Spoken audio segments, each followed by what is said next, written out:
Welcome back. I'm flying again, doing the same thing I did yesterday.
Thank you very much for the follow, RNSX. What's up? I see you.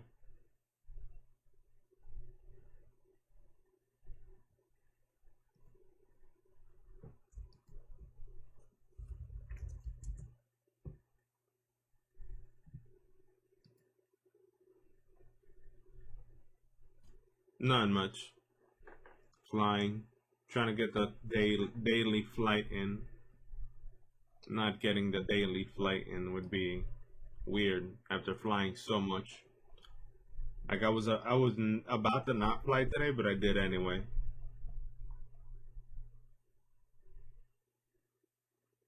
There's a really strong crosswind towards the ocean right now. It's blowing me from left to right. And hard too.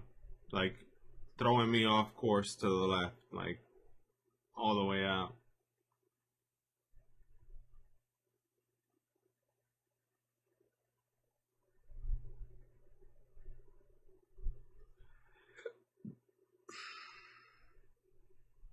Just flying. I'm headed to KNTD through FSE Economy to, hold on,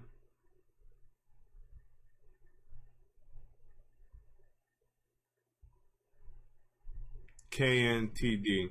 I'm in Los Angeles, so I was in Northern California, and I'm going down from Northern California past LA. That's LA in front of me, towards a little airport within LA. I gotta make sure that there's no ATC. There's nothing here.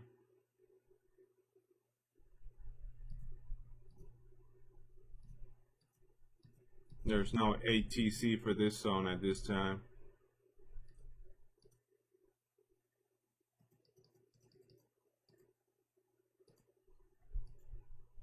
No planes either. Just me. All for me.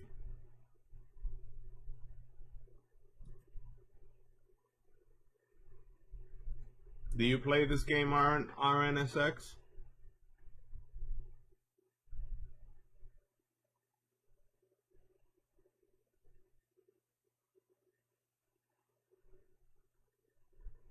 I'm guessing that person left.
Nice. I don't know why it does that. I gotta check my bot. It's probably either my bot or my words. I don't know. I don't know why my things would be censored. That's good. You should try FSC Economy. FSC Economy is pretty cool. Hold on, I'm gonna lower the volume so I could hear myself think right now. This is too loud. Put everything real low.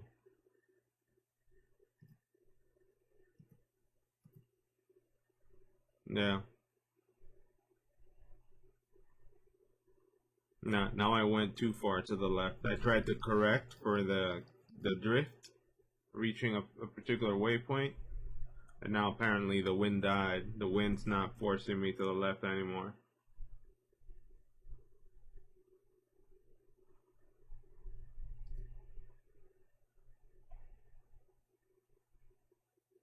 I like it. I like X-Plane. I'm starting to land the plane softer and adding like variables like flaps and all that to make them applause. Yesterday I made the and postcon. Uh, I don't know what postcon is or POSCON. You could link it up if you want.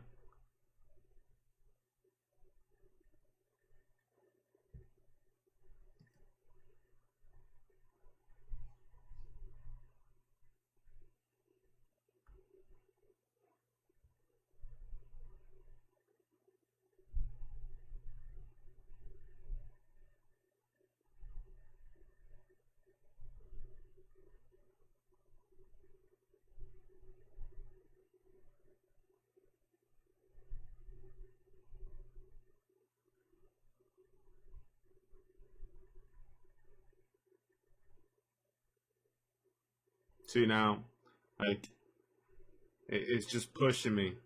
It's only I got 1 mile to change a waypoint, to go to the next waypoint, and I'm locked on it. But the wind is just like, you're not going there right now.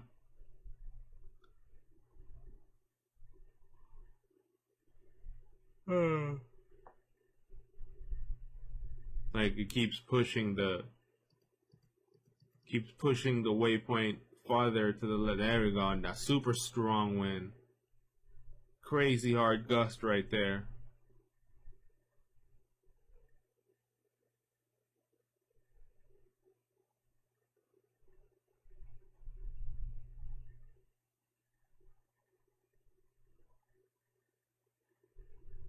And we can go to the next waypoint now. Next waypoint is LAX 4. LAX. Alright, I'm gonna go to 109. Hopefully with less crosswind and more rear wind.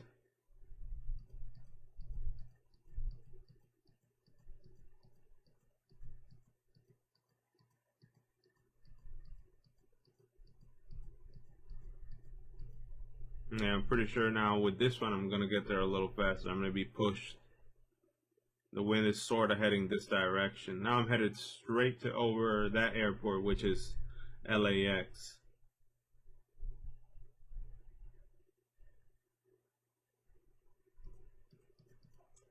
Yeah, so FSE Economy is pretty good.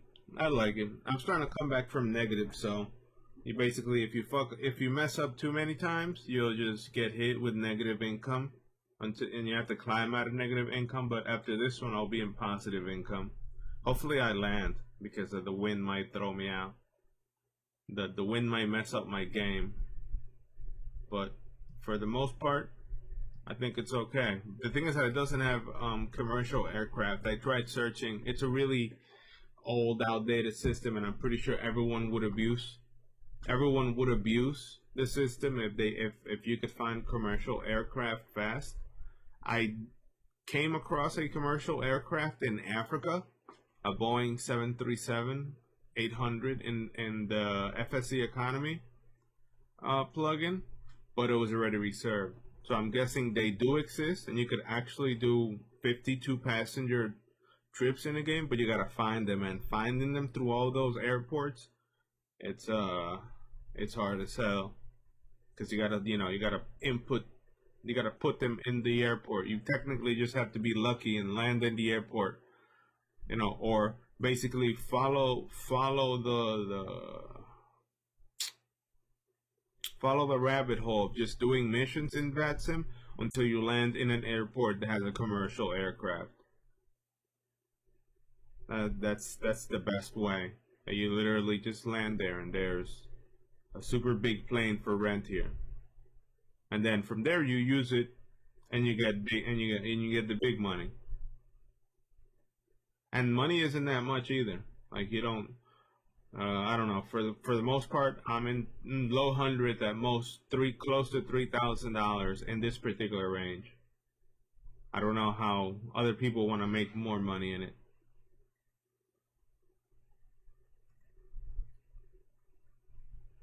So yeah, I like it. It's fun. And if suddenly when I, as I get used to it and I play during the day, I'm gonna have to ask for permission, and there's gonna be ATC, and it's way more immersive. It's like adding another layer to the VATSIM network, like and the X-Plane network. Yeah, like you technically just you add it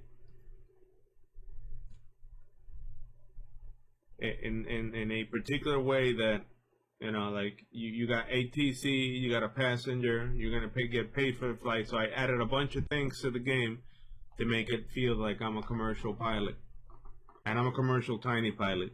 Like I'm in one of these. I'm in one of these things, or I'm looking for this particular plane in particular. I'm only looking for this particular plane. I'm not looking for like other planes. You gotta download them and all that crap.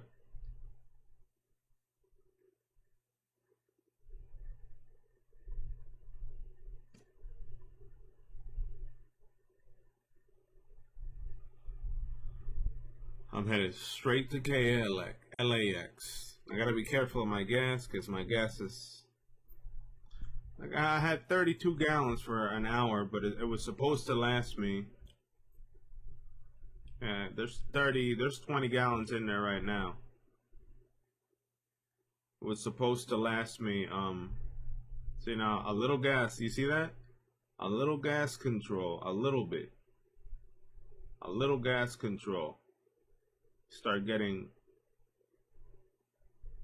9 gallons an hour. You see that? See that little tiny difference? Instead of fully floored, instead of spending over 10, 11 gallons an hour, now I'm spending apparently 9. So there it's going to stay. Nice and easy. The wind might make me spend way more gas. So you gotta count that. It was on 34. I supposedly already spent 34 gallons. I have no idea how, but that's how suspect this game is sometimes. It just burns gas like that.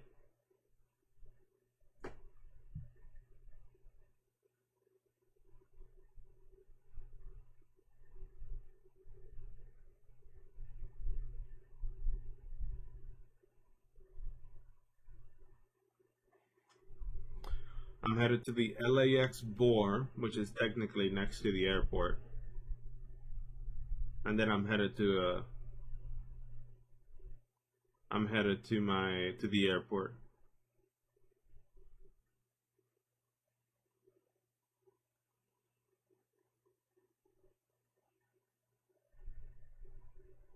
Yeah, the wind's still pushing me hard to the west, man, all the way out, like out to sea. It's actually more. Wait, if I'm looking at west, it's actually more south. There's a south wind right now, and it's serious effects right now, like just south, like down the shore.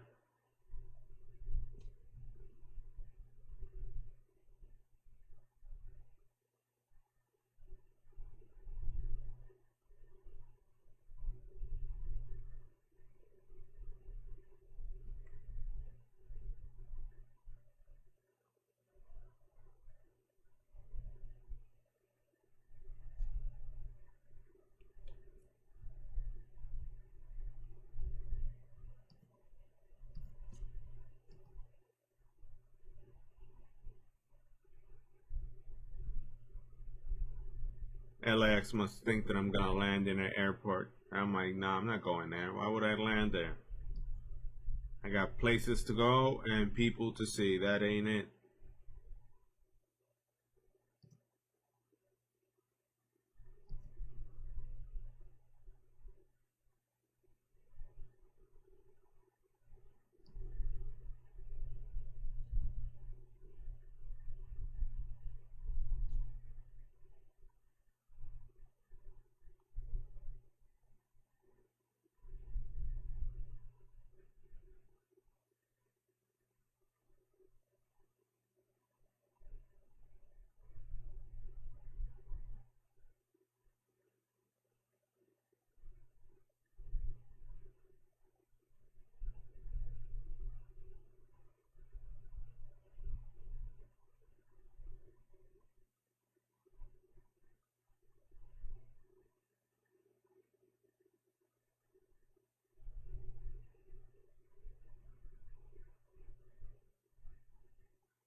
Yeah. You just have to give it time, and it's so like you have to you have to do so many things. Like right now, you gotta look through the system of the FSE economy that you had, what type of gas you're using, what type of cargo you're using, and then as the plane gets heavier, you could carry less gas. So you're constrained already having to do specific things. You have to convert gallons into pounds and put it into this game. You have to search for a flight planner and check check the distance, which is what I'm doing. Check the distance between destination and put that in the flight plan so that you know. Plus the time that you got from the X plane thing in the flight plan. You need a map to look for the alternate airport. That part can't be blank in the flight plan. You have to put an airport that's probably halfway or something that could help you. You know, like an airport in between. Then you have to find the route if there is any. I've found for the most part one waypoint, two waypoint. This one has three waypoints, I believe. That's it. And then you input those in, and then you basically land. Yeah, I'm apparently off course. I'm looking at two freaking runways right now. Yeah, I'm right over LAX. It's so funny. Right over the airport. And you basically have to grab information from a bunch of places, put it in the flight plan, and then go. You know, and then turn the mission on whatever in the plugin, turn the passenger on, and you can fly. And it sort of feels like an educational experience. You're sort of noticing the trade-off of having enough gas, going slow, you know, having a good landing so that the passengers don't scream. It's pretty specific.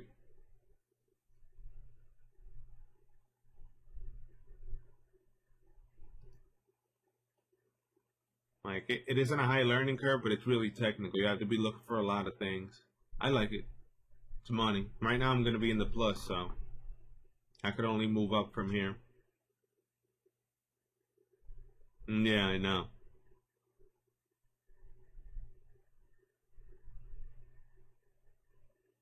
You have to do a bunch of stuff. That's it. Oh, and altitude. That's another thing. You need to have something that you know for a fact that the place you're going, even though it's just an hour drive, you aren't going to crash with anything. So you have to, after you put destination, you need to look for some elevation map or something to make sure that you're high enough in the trip. That's it. Yeah. You have to make sure that there's no, you know, like you make up a flight plan so you have a cushion of how high your trip is going to be or how high your plane needs to be to avoid crashing into something.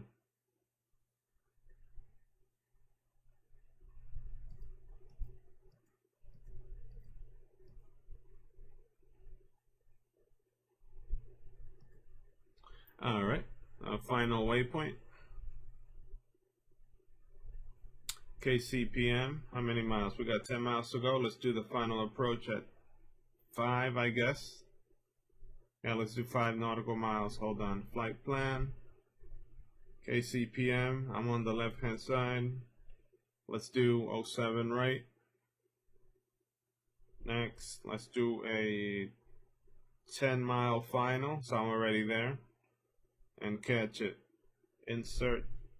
Let's do 5-mile final. All right. Insert. And turn this plane.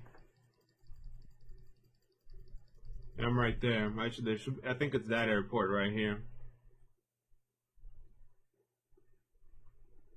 And I think that airport right there is where I'm going. That one. That one right there. That tiny one right there.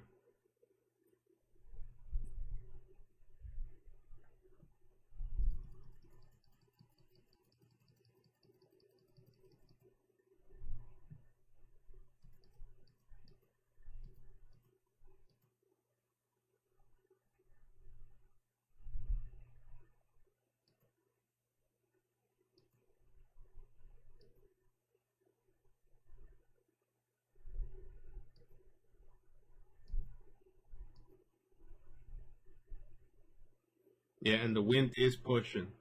It's no joke.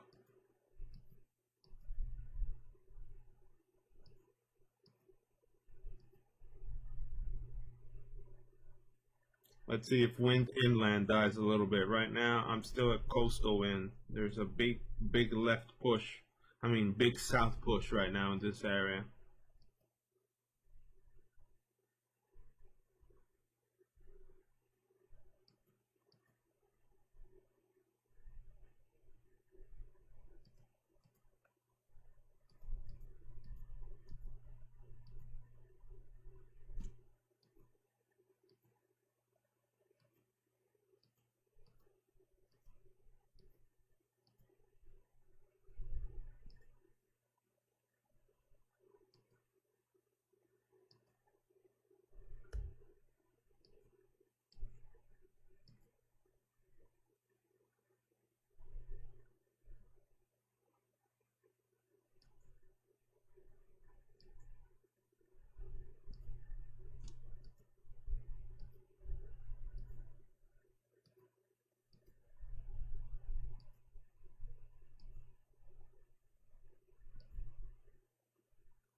Yeah, they definitely did not like this landing, but that's fine. I usually go less than that, but I had to just send it.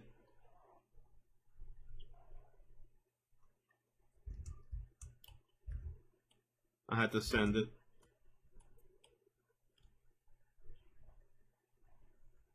All right.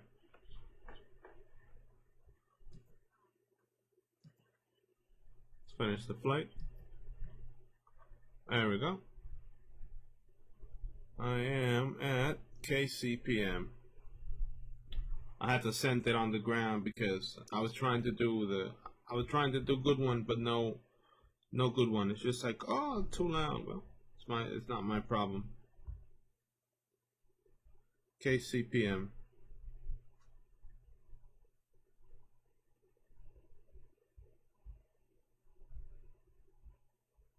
All right. KCPM. Rentable assignment. KCPM.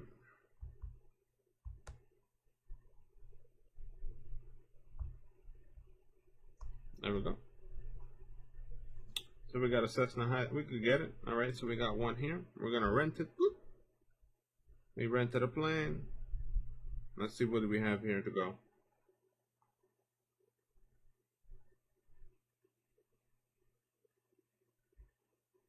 We have a 72-mile flight. 72 miles. That's a pretty long flight. How much gas do I have? That's double, almost double this flight. 26.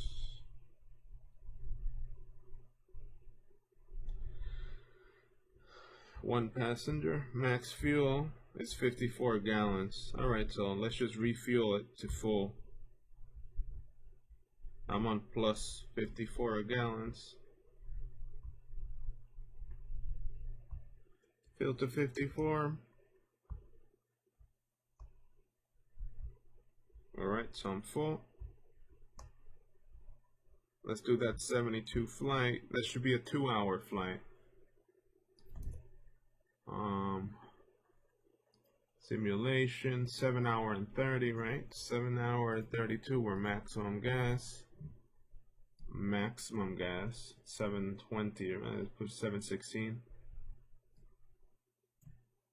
There we go. I don't know why the thing ended. Alright, 716. Let's do 717. Exactly what it says there. 717. 717. We're going from KCPM to KNSI. Alright, this is going to be likely a 2-hour flight. I forgot the departure time. Look, I forgot the previous departure time last time. I put 8 o'clock in the morning. I'm such a dummy. 420. Cruising altitude. Let's check the cruising altitude here. Delete. Delete. Delete. Flight plan to KNSI. Alright. Direct. Next. Where is it? In the middle of the ocean? Oh my god. It looks like it's the middle of the ocean. It's an island in the middle of the ocean. Oh my god. That's a good one. It's a good flight. This is going to be a good flight. I'm going just straight to the ocean. Oh my god. Hold on. Let's check the flight plan. This is going to be a good flight. This is going to be one of those make it or break it. I'm going to the middle of the ocean right now. 72 miles with this thing. Alright. KCPM. KNSI. Let's see if there's waypoints on it. Nope, no waypoints. Let's check sky vector. KCPM. KNSI. Alright. Let's check these routes. Wilma and Tandy. Going straight out. Wilma, Tandy. Wilma, Tandy, 2000, full boys, KSMO. We leave at 420. NLA, VFR. We're going to send that flight plan. We're going to do transponder 1150 just in case. Let's send transponder code 1550, you know, in case I freaking die. 1150. 1150. mode C, just in case, I already sent that. I sent the flight plan. I'm pretty sure I did, right? Did I send the flight plan? Hold on. Transponder code 1Y5.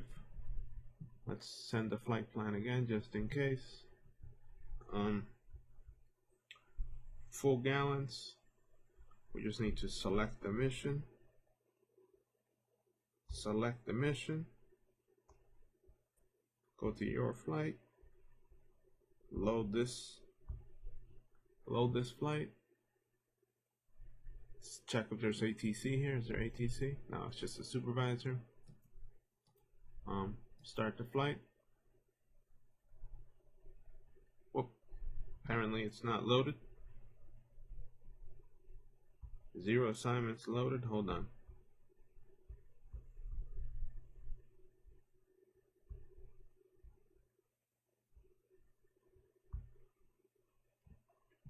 Let's see, finish flight. Wait, cancel flight? Yeah, cancel the flight. Nope, not yet. Apparently it's not doing it. Hold on.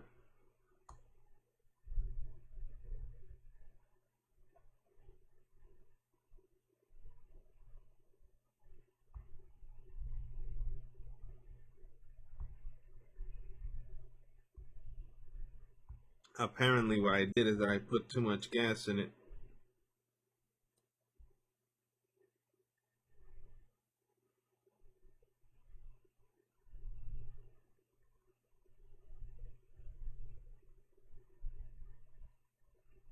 I put too much gas in it, apparently. Hold on. Load.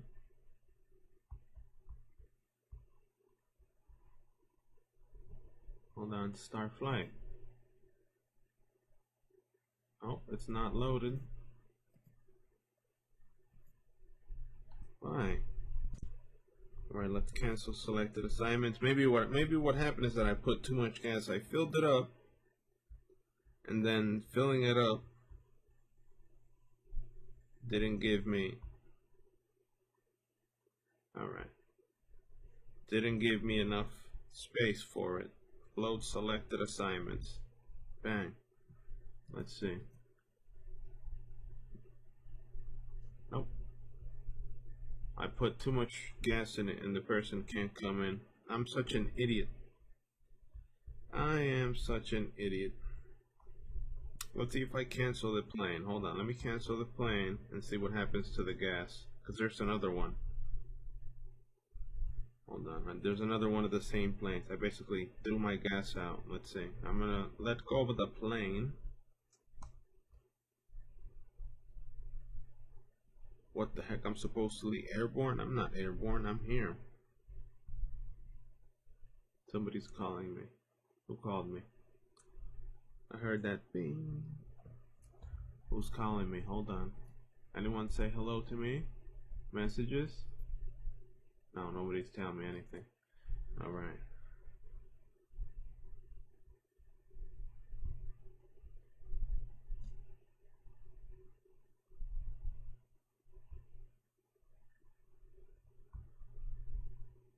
I am not airborne. What the heck is this thing telling me that I'm airborne?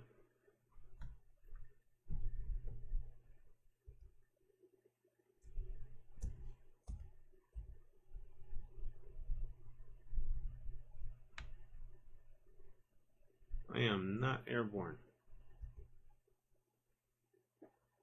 Alright. Let's see what's going on with this flight.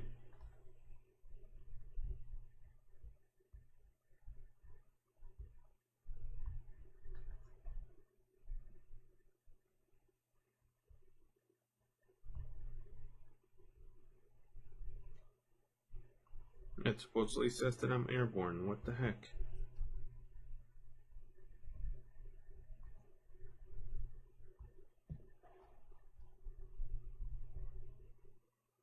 It literally stole the gas that I used, but whatever. I'm on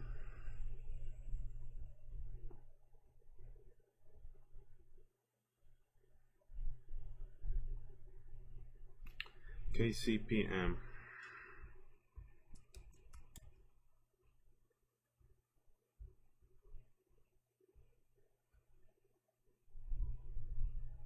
Let's rent dry this one. There's already an aircraft selected, I know, but I'm trying to let go of it. I'm not airborne. What the heck is that? Alright, let's do something drastic. Let's fly into another airport quickly. Alright, let's just go like this. All types of crazy things happening.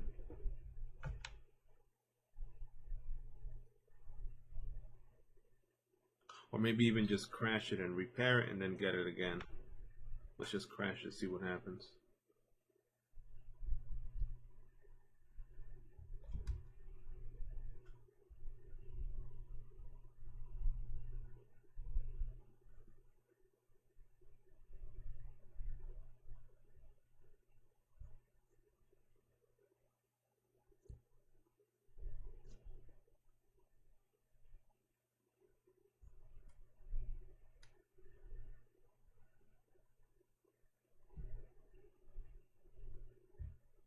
Let's just fly this very heavy plane towards KHHR and load at CPM after we landed. Apparently it's airborne. I'm guessing I just need to change.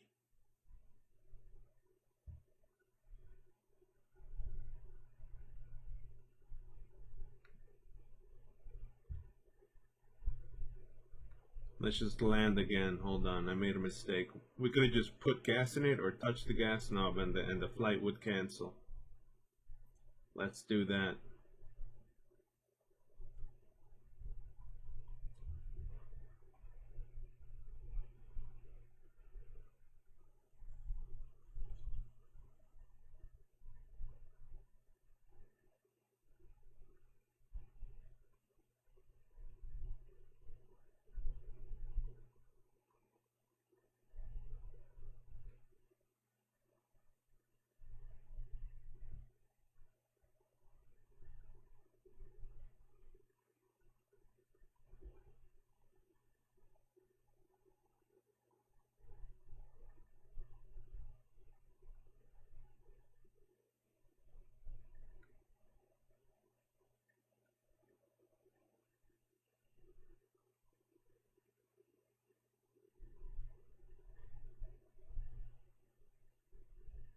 Alright.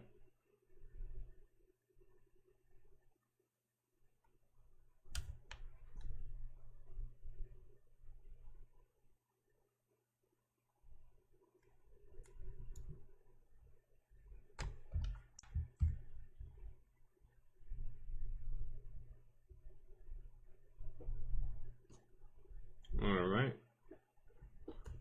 Let's see what we could do to save this issue. Lol. Thank you, thank you. I know, but I'm just trying to start a mission into the middle of nowhere. Alright, let's see if I could just touch the gas and the mission would cancel. Bang.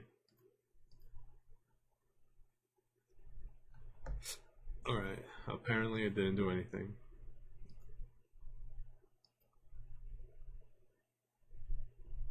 Alright. Must re-rent the aircraft. 41 gallons. You see that? I put 56 and now there's 41. Alright, let's see if I can redo the same. Let's see if I could start the mission now. Alright. Airports.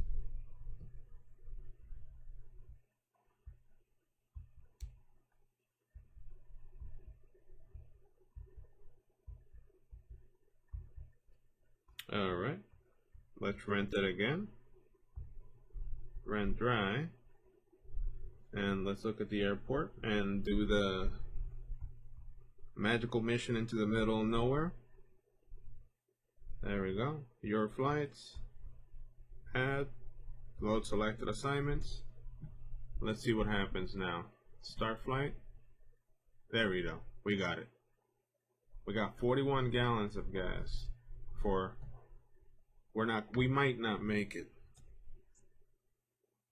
We gotta fly really low on gas.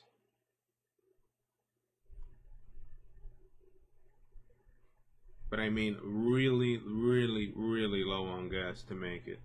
But maybe the wind's gonna help me. Maybe.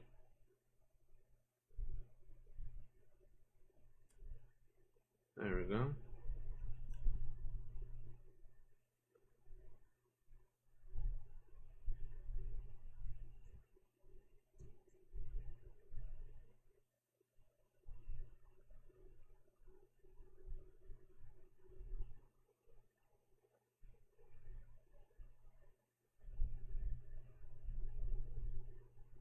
Maybe the wind is going to help me, so I gotta slow down this gas consumption for this double trip. We're gonna be on the red in terms of gas getting there.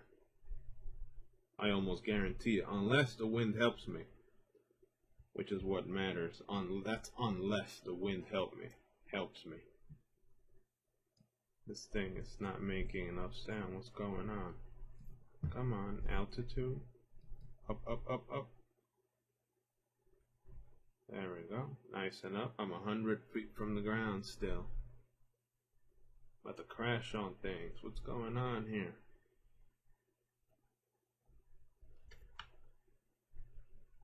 Come on.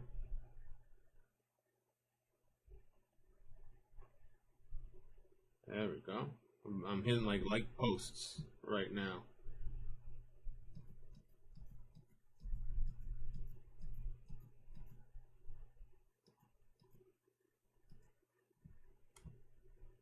I'm literally hitting buildings right now to make it to the destination. Holy shit, it's stalling so bad. I'm on the ground. Oh, because of flaps, probably. Come on.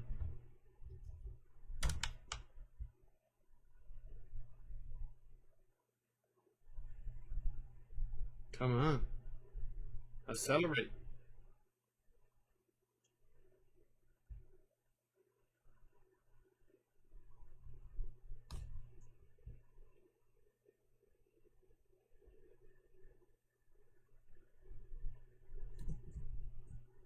Thank you. Jesus Christ.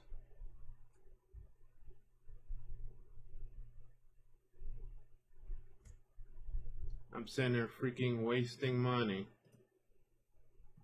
and gas. Alright, we need to lower this gas down into the way below the green.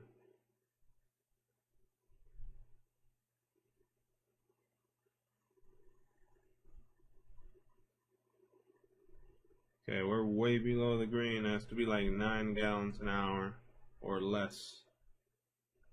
Let's see if we make it and not die. I got 71 miles to go.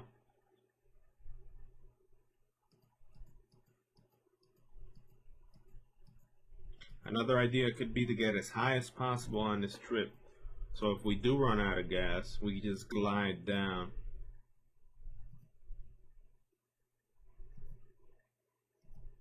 This one's a 100% illegal flight because I'm currently not going to follow any waypoints because it just swallowed 41 gallons of gas. Let's see, how much gas do I have? Yeah, I'm supposedly at 5 hours, supposedly.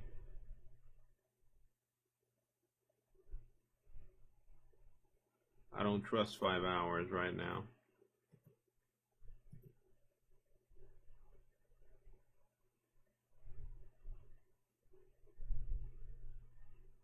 I don't trust the plane's gas system. I just do not.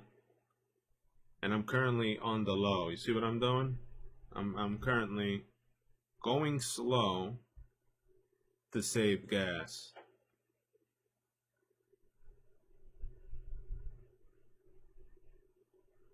Right here, a little slow just to save gas. Saying that I'm 51 minutes from destination. Now the next idea.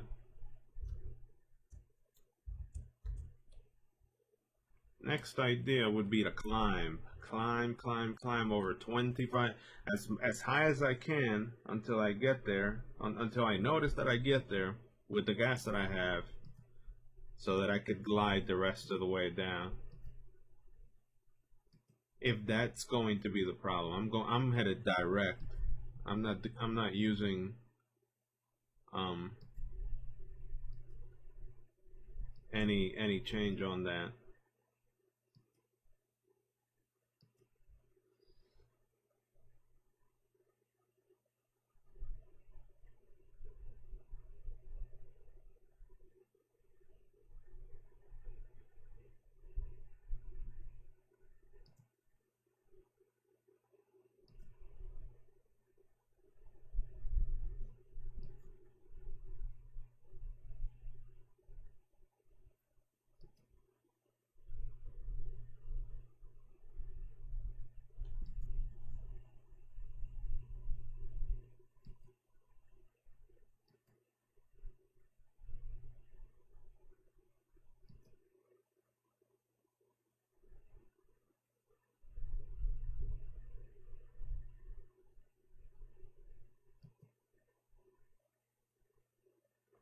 Let's see how I filed my flight plan. How does it look like? 30, Wilma, Tandy. Let's see how far I am from these. Wilma,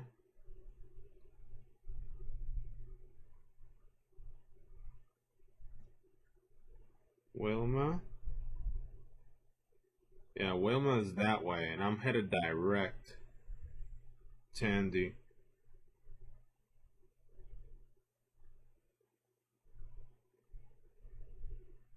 Yeah, there's some confusion of what this thing wants me to do right now. I'm headed straight to destination direct. I'm not going to deviate from the plan. For a fact, I'm just gonna file as an emergency. I mean, 7700. Yeah, I'm headed there in 55 minutes. Let's see the gas. Yeah, I'm still pretty good on gas.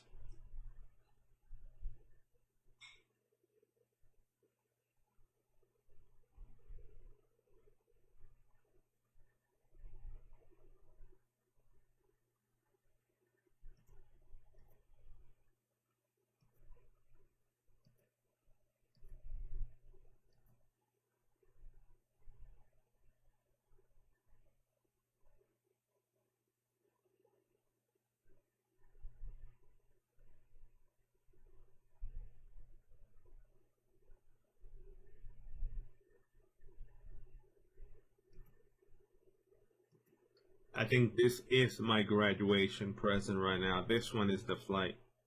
Ignoring waypoints and making it there first. Then asked by ATC, why didn't you go through the waypoints? I I filled up the tank, and then I noticed that I only got 41 gallons while I was in the air. Oh, good excuse, good excuse. I apparently burned 5 entire gallons of gas in that turn that I did. Took off, turned around, landed 5 gallons. Or basically stole 5 gallons from it once I stopped renting it. Alright, we're going to continue climbing over the Pacific Ocean for these next 53 minutes, just in case I hit the red on this flight, which I doubt, but you never know.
I'm not getting deviated from course, so I'm going pretty straight. I should be all right.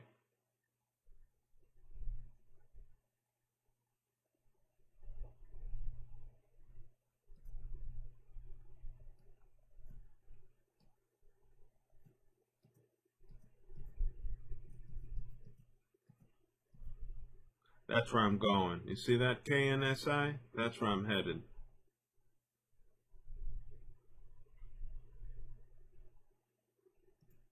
Let's just play with the GPS while I go out there. I'm not forcing the plane. I'm not forcing the plane to do anything. I'm just going to keep it at 160, 120 elevation at 67 miles an hour. 67. Hold on. K. S.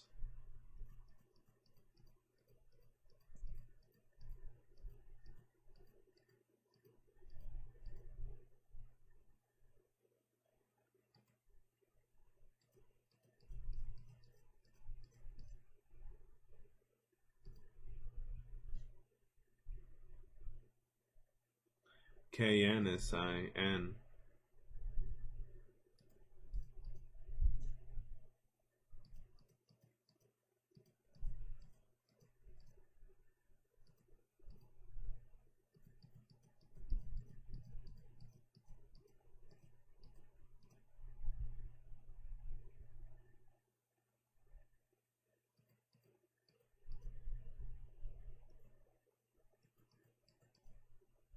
All right, enter. There we go. We got 45 minutes to go. And I'm on a direct path to it. See how fast that wind is pushing me? That's a good thing. I don't need that much. I don't need that much gas to get there. Like this thing just moving that fast like that, just like bah, bah, bah, bah, bah, bah, bah, means that I'm getting pushed. And I'm going 69 knots. You know, like my engine is pushing 69. But I'm pretty sure on the ground I'm pushing something else.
I'm literally pushing less than 50%.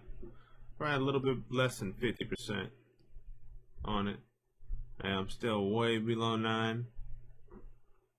It's important, very important. This is right here, the money.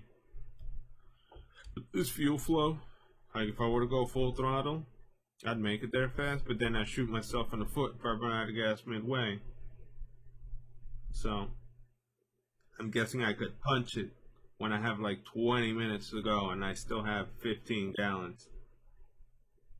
You know, if I still have 10 gallons by the time I'm there, you know, if I got 20 gallons of gas with 20 minutes to go, then I freaking punch it. But for now, we just gotta burn and let the wind push us. We still got 56 minutes to go.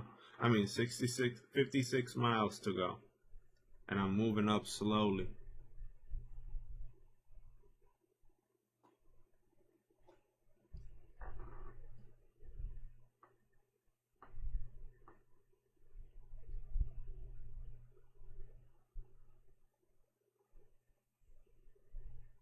Currently heading to KNSI. It's a little island outside of California, or right outside Los Angeles International.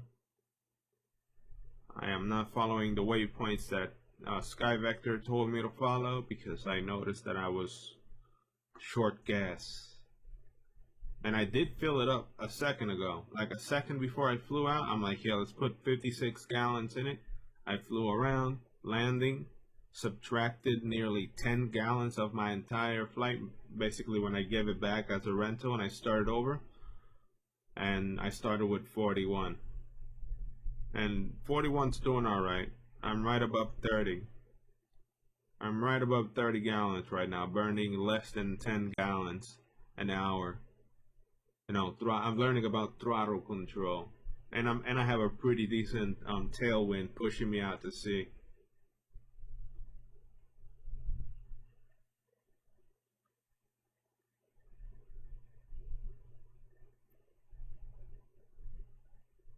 Tailwind's 211, and I'm like 232. So the correct way, you know, I'm basically just a couple off degrees to be pushed by the wind 100% tail.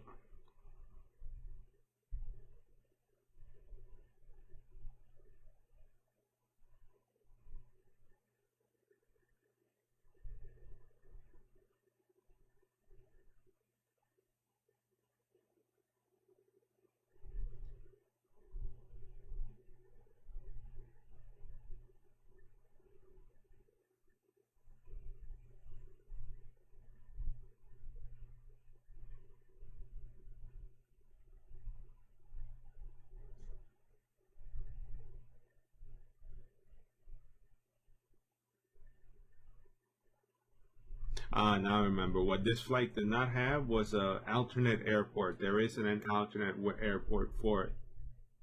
I mean, I could refile. Let's refile and do that and use that one. What is this one in that island? KNTD would meet. Let's do it again. KNTD. I'm going to resend this.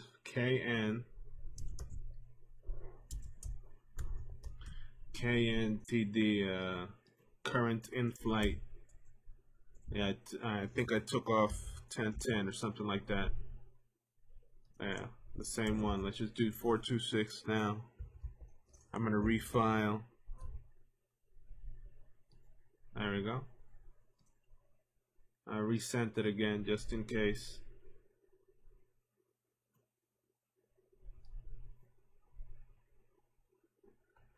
We're having a little turbulence out here.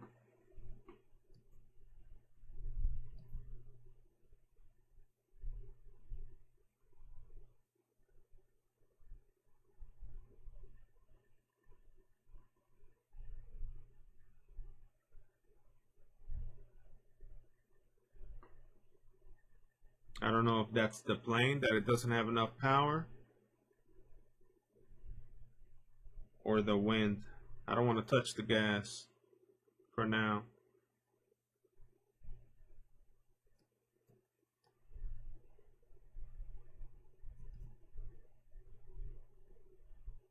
That's just wind. 30 minutes to go.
I need this open and this open just in case, so I'm guessing the GPS could stay there. Man, it's 29. We're going to be there soon enough.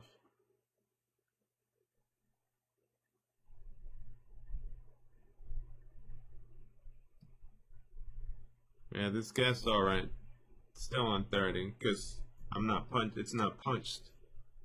Gas flow is, how do you call it? 9, 8. Like between 8 and it's like between 8 and 10. Like 8, 7. Wait, yeah, 5, 6, 7. I'm burning 8 gallons an hour, so I should be fine. Punching is what kills the gas. I'm going 69 knots right now.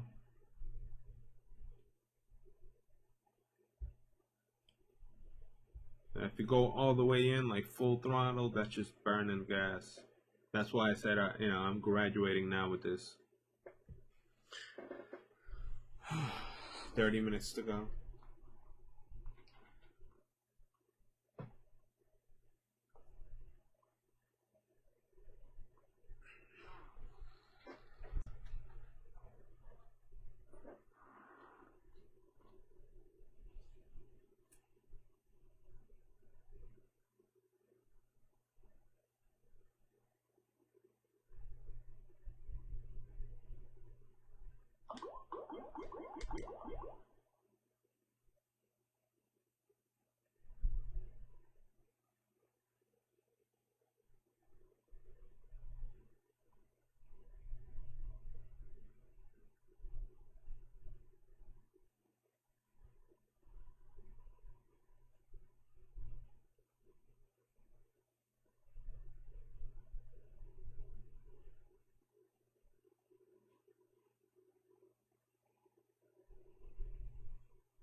See if we could see it 20 miles out.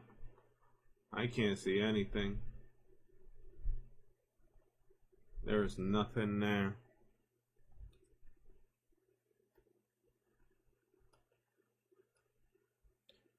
There is nothing there but darkness. Aliens, UFO activity is what's going on out there right now. And lots of fishes and gray white sharks and water that would probably freeze you in like 45 minutes.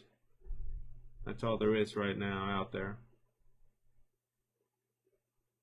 Aliens.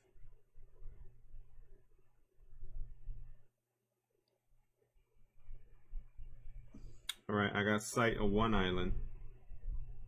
I could see one island here. I should be approaching one.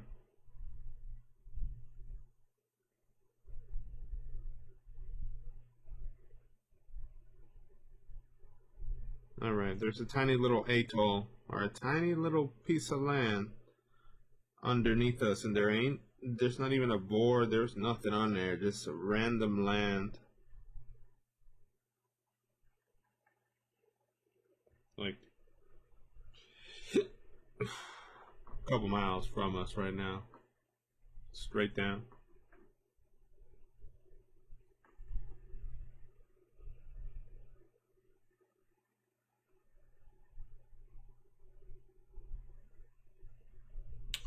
Alright, let's see which side we're going to. To our benefit, the wind is going to the left. Yeah, runway 30 approach. Let's do a 5 final. I'm at 3,000 feet and climbing, apparently. Yeah, I'm apparently at 3,000. Insert.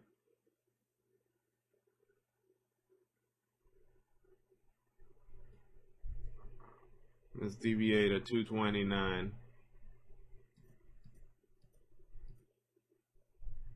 Now we're getting closer to that tailwind. Hopefully we accelerate a little bit.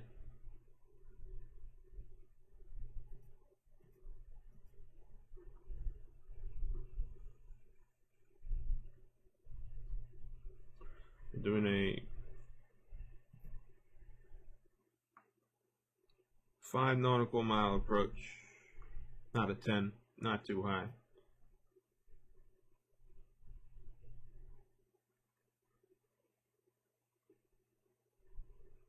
Alright, now we have a 100% tailwind on us. Wait, yeah, it's kind of 195. Still pushing us south.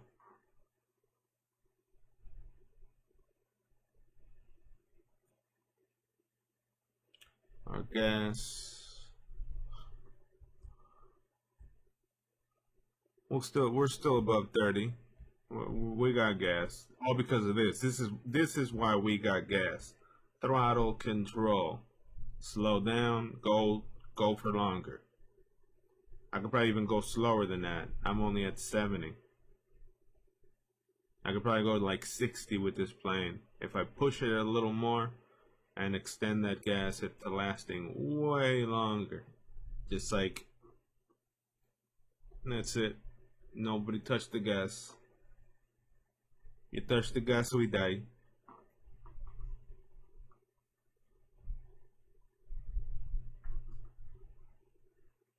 Alright. How far are we? We are 20 minutes.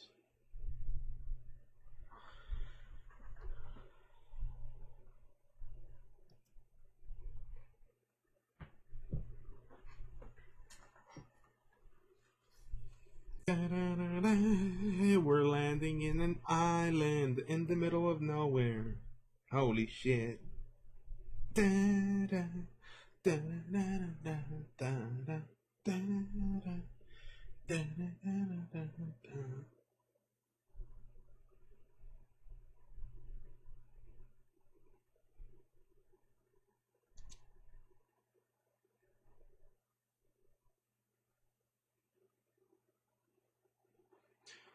Hey, that's a lot of gust. That's a lot of plane killer gust right there.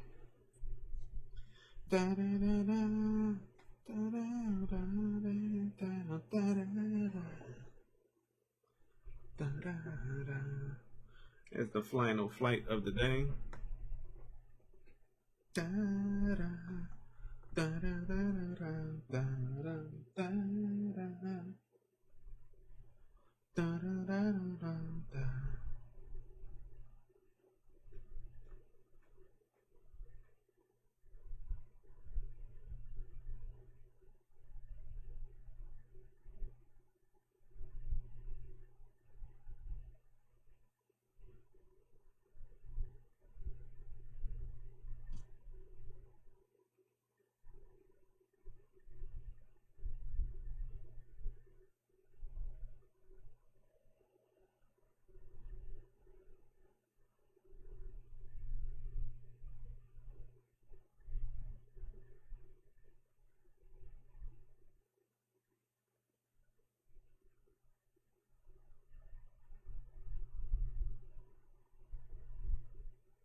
All right, we're getting to that. No, we're still on 30. I mean, 20 minutes to go, 33 miles on above 30. This plane could eat all this gas in a second. I mean, we could punch it now, I think. We're almost finishing the flight. We're currently at the last 20 minutes, so I'm guessing we could just punch it now. We're punching. Let's get out of here.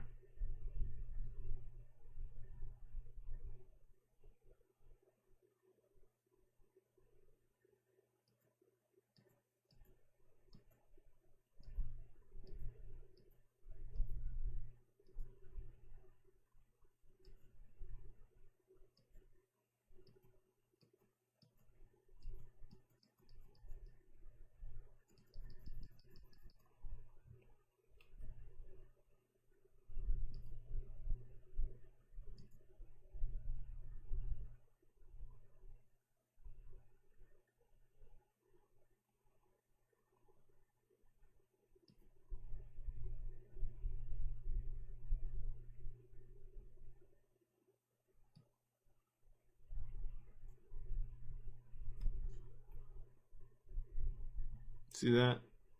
Eating that gas, just eating it.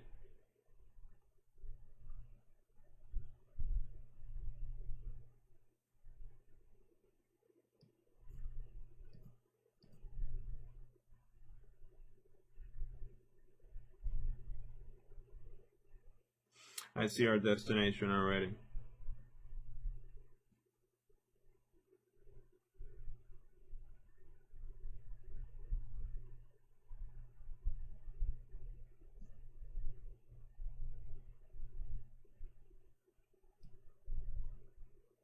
Ten minutes to go. It's just speeding up like bang, all the way there.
I already see my glide scope. I already see the hole that I go down in. Getting fairly close to my destination, about to make that right turn and put myself down. And it's going to be the end of the stream for tonight. I'm going to lay down and go back to sleep like a vampire. Eat and go back to sleep like a night vampire. I don't see the sun. I need the beach. That's what I need. I need a beach. I need the sun. I need warmth. I need going places, but I ain't getting none. I ain't getting none of here.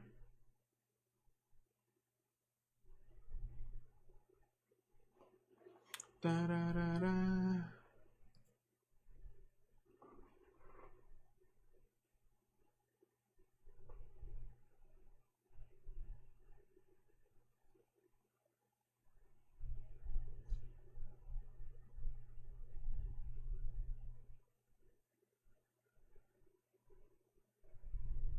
Sapping that gas at maximum. Yeah, a little bit above 30. It looks like 32 to me. Like 32, 31 gallons. 9 minutes to go.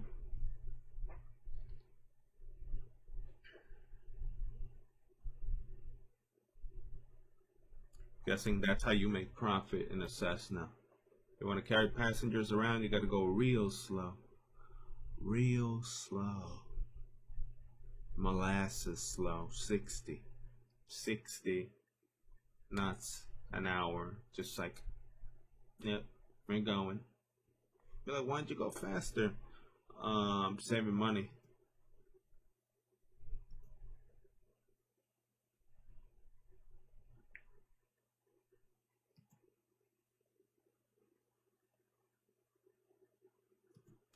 All right.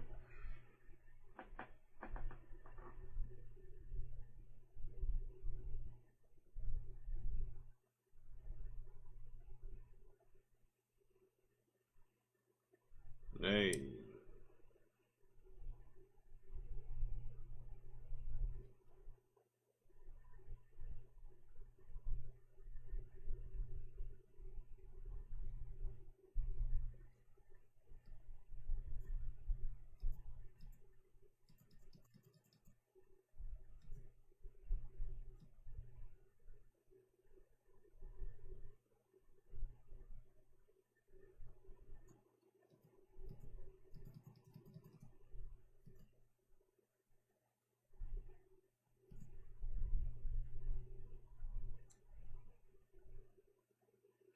I am way off with the runway, but as I make my final picture come true, I should be able to put it in.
putting her down.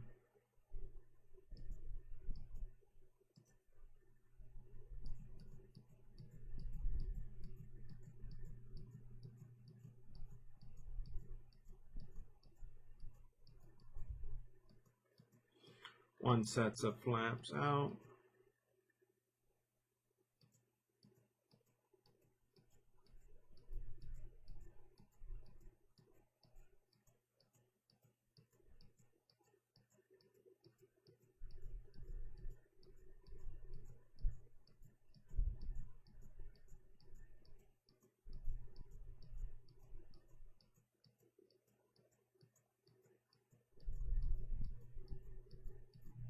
And down we go.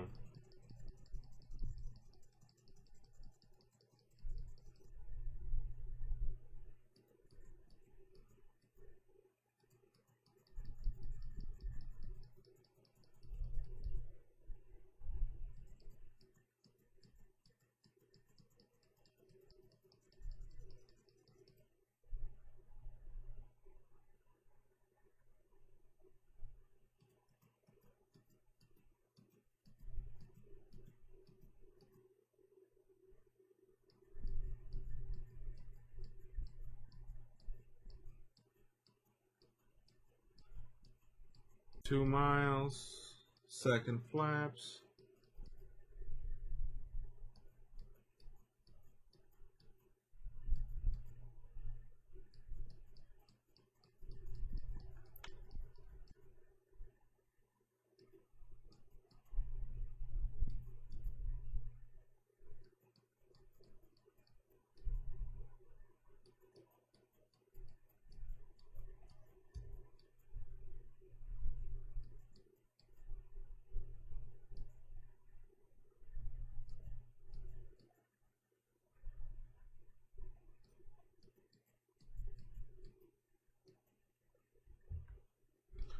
To go manual. There's a lot of wind here. I can't really use the auto. Maximum flare, maximum flare.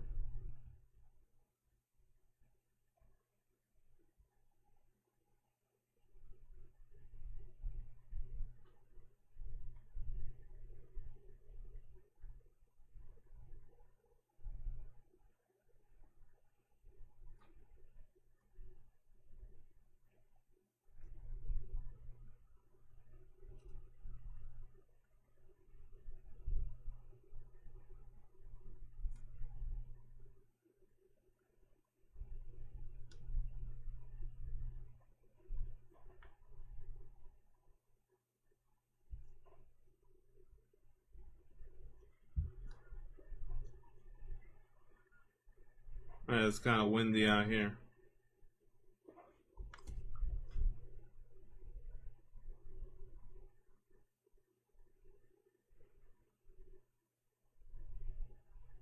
The final flight. This flight was trash, but we put it in the money. In the beginning of this runway, where do we land? What is this line? That's how the runway looks like. See how I put it in? I'm all crooked.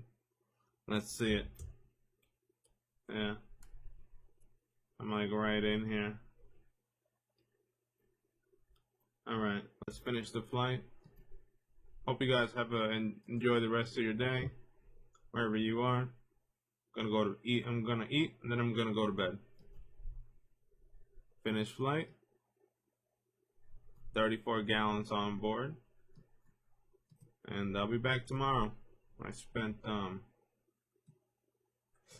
spent a substantial amount of time doing what I did today. I made a lot of money today, I think. Yeah. For 1 hour and 4, a little short one. I'm currently at, it's 4:53. I don't know. I feel like I'm tired. I need to rest more. I've been sleeping a lot. I'm in the positive now. Woo! Let's see. Yeah, I'm at $2,000. I'm back in the money. I'm back in the money. Back in the money. So yeah. I'll be back tomorrow. And I'll continue doing this. It's just that I gotta really oh, grammatical intensive teacher. It's only two people in there, and he's pushing me to learn or to adhere to a specific type of writing that's different from mine. And yeah, it kind of messes me up. Hold on, let's see. Let's see how I landed in this runway. Am I in the runway? Yeah. Let me see. I'm sort of off the runway by a little bit. So, so it didn't break that fast. So, um, he's just asking too much of me, and things that I need to do over time are getting stronger. Like right now, today I had to focus. This week I have to focus on a reflection on a reflection on more in that type. I need to focus my brain into doing specific things and also focus on things that are going to happen in week 7. So at least today for that week 7, I gathered data related to that, which was beneficial. And now I just need to start tying pieces together. I need to start writing about 3 things. I need to start writing about 3 things this week. So I need to do it's supposedly a very short paper, but people like me can't do very short papers. And if I do a short paper, he might just destroy my current increase in grade point average. Because right now I'm climbing on his course 2%, 2-3%. Like usually most teachers start you off with 100 and you keep 100, and then when you make a mistake, they hit you hard with that mistake. Like how do you call it? Like and then they like hit you hard. You start with like 100 if you do everything correctly, and then all of a sudden they start tallying you up. Like they start breaking apart your mistakes later on in the course. This one is immediate. Like it isn't something that the things were so easy in the beginning that you could just get 100 from it.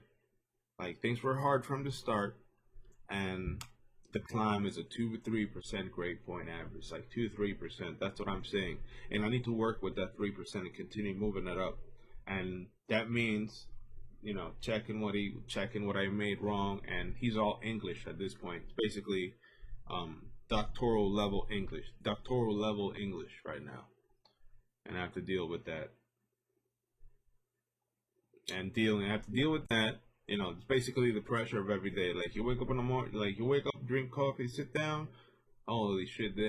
He already returned you the paper that you sent out yesterday, and you have to literally fix it. And you go fix it, and that takes like 2.5 hours. And you focus on what you have to write for the day, and that takes like 4 hours, 3 to 4 hours until you get your idea straight, and you make sure that it's what he's looking for or the way that he's looking for it, and then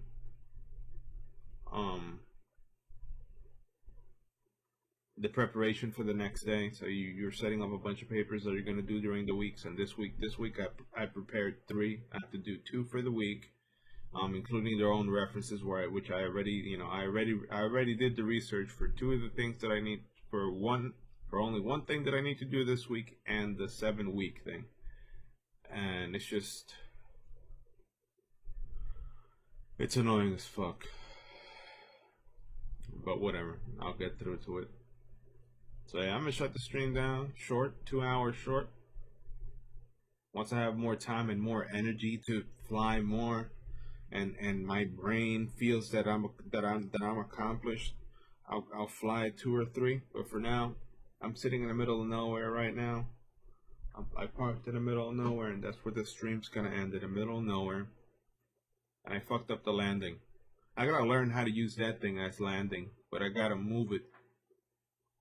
Or I got to, how do you call it? Put it in front of me.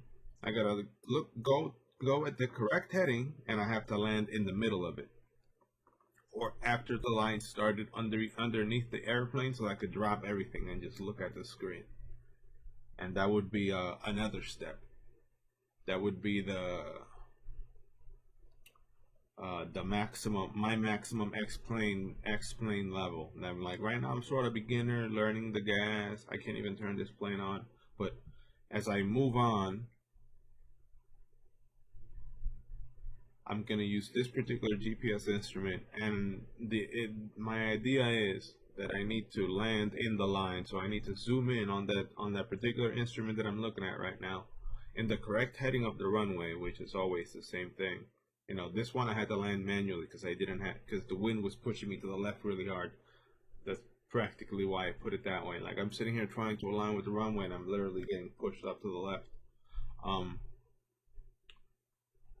Using this particular instrument, just like this, noticing that that's the whole runway, and I need to land on that line.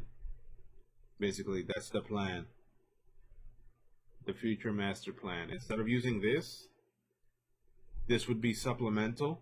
What I'm using as external gear would be supplemental, and I need to focus on what all that the freaking program has to give me, and it's that GPS right there. I need to look at that GPS, look at that line, and basically the first 1,000 feet up that line, or you know, like the line's on top of me, then I go down straight to it. Or basically, I should be on my final flare 60 feet from the ground or less, 25, 30 feet from the ground, above 1,000 feet on that, and slow enough too, so that when I just touch down, it's over. But that's another story.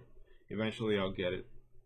I just need to just ignore anything else that I'm using to land these planes and see if I could use it just looking at X-plane, you know, instead of using an external monitor or whatever, just using my gear, looking at the gear, put it on my face, looking at the heading, plugging in the heading in autopilot, and going down until I'm at 60 flare. You know, like the first flap 3 miles, the second 1 mile, the second 2 miles, the final flap 3 miles. I mean, the final flap 60 feet. At the end of it, just to flare up maximum and slow down and put the bird down in the line. So yeah, I'm gonna go to sleep and eat something. I'll be back tomorrow. I got 2 more minutes. 2 more minutes. Hold on. Should we play music? What music have I downloaded? I haven't downloaded. I don't even have time to listen to music. That's how busy I am right now with this guy. This doctor right now is destroying my life. He's picking away at the style that I write for the last 8 years. And hopefully it's just this course. Hopefully I could just learn the lesson. Hopefully through these 7 weeks I learn what he taught me in terms of grammar, focusing on the specific things that he wants to focus on, because you know, when it's English you basically redo everything again. So he's basically the things that he taught me that are non-APA related. The use of gerunds. Stop using gerunds like ing, leading, worshipping, ing, anything that ends in ing, just change it into something else. And I do have a particular website that just paraphrases mine. So I'm paraphrasing my own work for him. Widows and orphans. A widow or an orphan is basically a paragraph that ends or starts, basically a new paragraph with a heading that ends at the end of the page. So if at the end of the page, how do you call it? If at the end of the page you have a new paragraph and that paragraph only has 1 sentence to go or just started, that's an orphan. I mean, that's a widow. So you have to move that page down, and you have to be cautious of how much white matter you leave behind. Like, because other teachers have told me, hey, white pages. You know, like you don't want white spaces. So, but with widows, then you have, you know, conflicting ideas. This guy wants me to move, you know, to leave several pages there and take all that area, you know, leave all that area there and move it into another page. And I don't know, he's being really picky with my shit, confusing words when I could understand it perfectly. You know, like he's just being an asshole, try to take a bunch of points for what you write, because obviously he has nobody there to fuck around. Like he knows he's getting a bad grade as a teacher. Like he knows he's getting fucked as a teacher because all he got is 2 people, so he has to make an example of us, and that's his way of making it an example. So hopefully for next classes I take what he learned from him and I become the example of how this thing should be to a certain extent. And I'm pretty sure other teachers are not going to give a fuck. about the way I write. Because remember, I'm passing the things I write through a bunch of fucking software. Like I'm using Grammarly, I'm using WritePoint, I'm using fucking White Smoke now, I'm using fucking Hemingway, I'm using Pro Writing Aid, and this guy just doesn't like. It's like, oh yeah, take that comma off or this and this and that, and it just keeps nitpicking away, picking bullshit to take to deduct points up from the way you write after it's been through a system, after it's been through a particular system or my code that I've been doing it, what's made me successful in the last 8 years. But yeah, he's a fucking asshole. And whatever. You get assholes in your day. You only have one asshole, but you get people like that everywhere in life. Expectations are different between them, and I don't know, confusing words when you understand it clearly. It's just his way of saying fuck it, like fuck it. I don't wanna. I'm not even interested in the course because it's empty. Fuck it, and literally that he's fucking the class because the way he answers, he isn't even referring himself to the book. He's using what you write to refer himself to the book. When it should be the other way. He should be smart enough thanks to the book instead of previous knowledge to apply what we're trying to learn. And we're currently trying to learn strategic things in business management. But he's not too interested in what we're teaching. He's only interested in our English.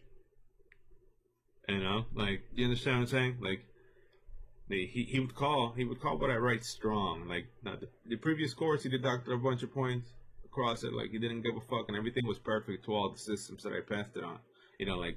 Like the way that I previously did things. Like he basically other doctors, other PhDs would be like, my work is perfect, 100%, but then this motherfucker's idea of how the work should be is bad, and it's gonna clear. And I'm pretty sure this guy going through this old guy is gonna create conflict later on because if other teachers haven't done what he just did with us, there might be confusion in the things that I might apply, even though they're new.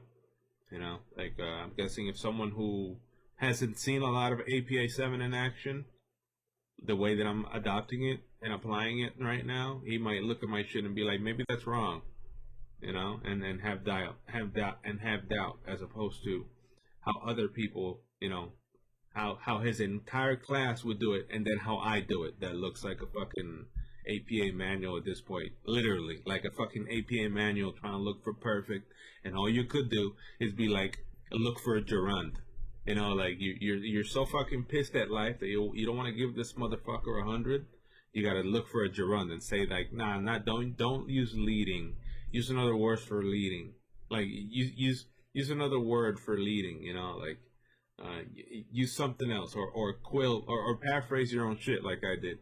So I'm gonna paraphrase my own shit. You don't like leading? All right, let's make sure that this entire thing is totally different, so that you feel satisfied and you have nothing else. And these particular papers and edits are gonna go to a final strategic plan too. So, like what I'm doing, the hour and a half or the 2 hours that I'm wasting every day or every time I submit a paper that he tells me all that bullshit right there. Oh, 'cause it's confusing, all that comma.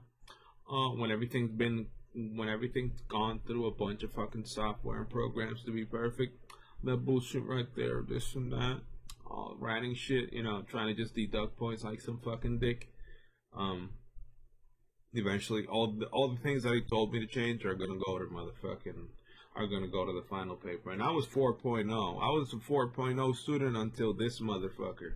And I'm currently working with 2%. Basically, each week I increase from the brunt of of my expectations, from the brunt of what I knew of how to write. I'm slowly gaining back my ground. Basically, I got hit, I got punched in the face, and then 2% each week. Like, punch in the face hard, like, nah. And the previous teacher was 100% too. Like, you're talking about at a doctoral level. We're talking about doctors, PhDs grading your shit. Like, 100%. for the previous course to then have this motherfucker punch you in the face because he wants it a particular way, and then you slowly hitting them back with perfection, hitting back with, bro, you're fucking with my life here, you're fucking with someone who has a decade of school too. Like, I don't understand. I don't know. I don't care where the fuck you come from. I don't care if you're a fucking CEO of a big company. You're fucking with 12 years. You're fucking with 8 years headed to 9 years of hard fucking daily work. Hard daily writing of multiple topics, and I'm slowly hitting him back with them 5%. And he keeps opening the book, like he's making up the rules as he goes along. And Jiron, that's something that's just childish, confusing words when it's clear as fuck. That's just childish, like, if I could read it and it's clear as fuck to me, but it's confusing to him, and he's just saying that it's fucking confusing because he wants to deduct points, that's fucking childish, and it could be ad hominem, but it's a standard. Like he put it, he's setting the bar too high. He set the bar too high, and he did it on purpose. It's like almost at a bullying type of level at this point, and I'm winning. Like, I'm like, all right. All I got to work with right here is 2% per week. At this point, by the time I finish the fucking course, I should be at close to 90. You understand? So if I'm gonna be close to 90, you still fuck 10%. You stuff 10% of my pocket.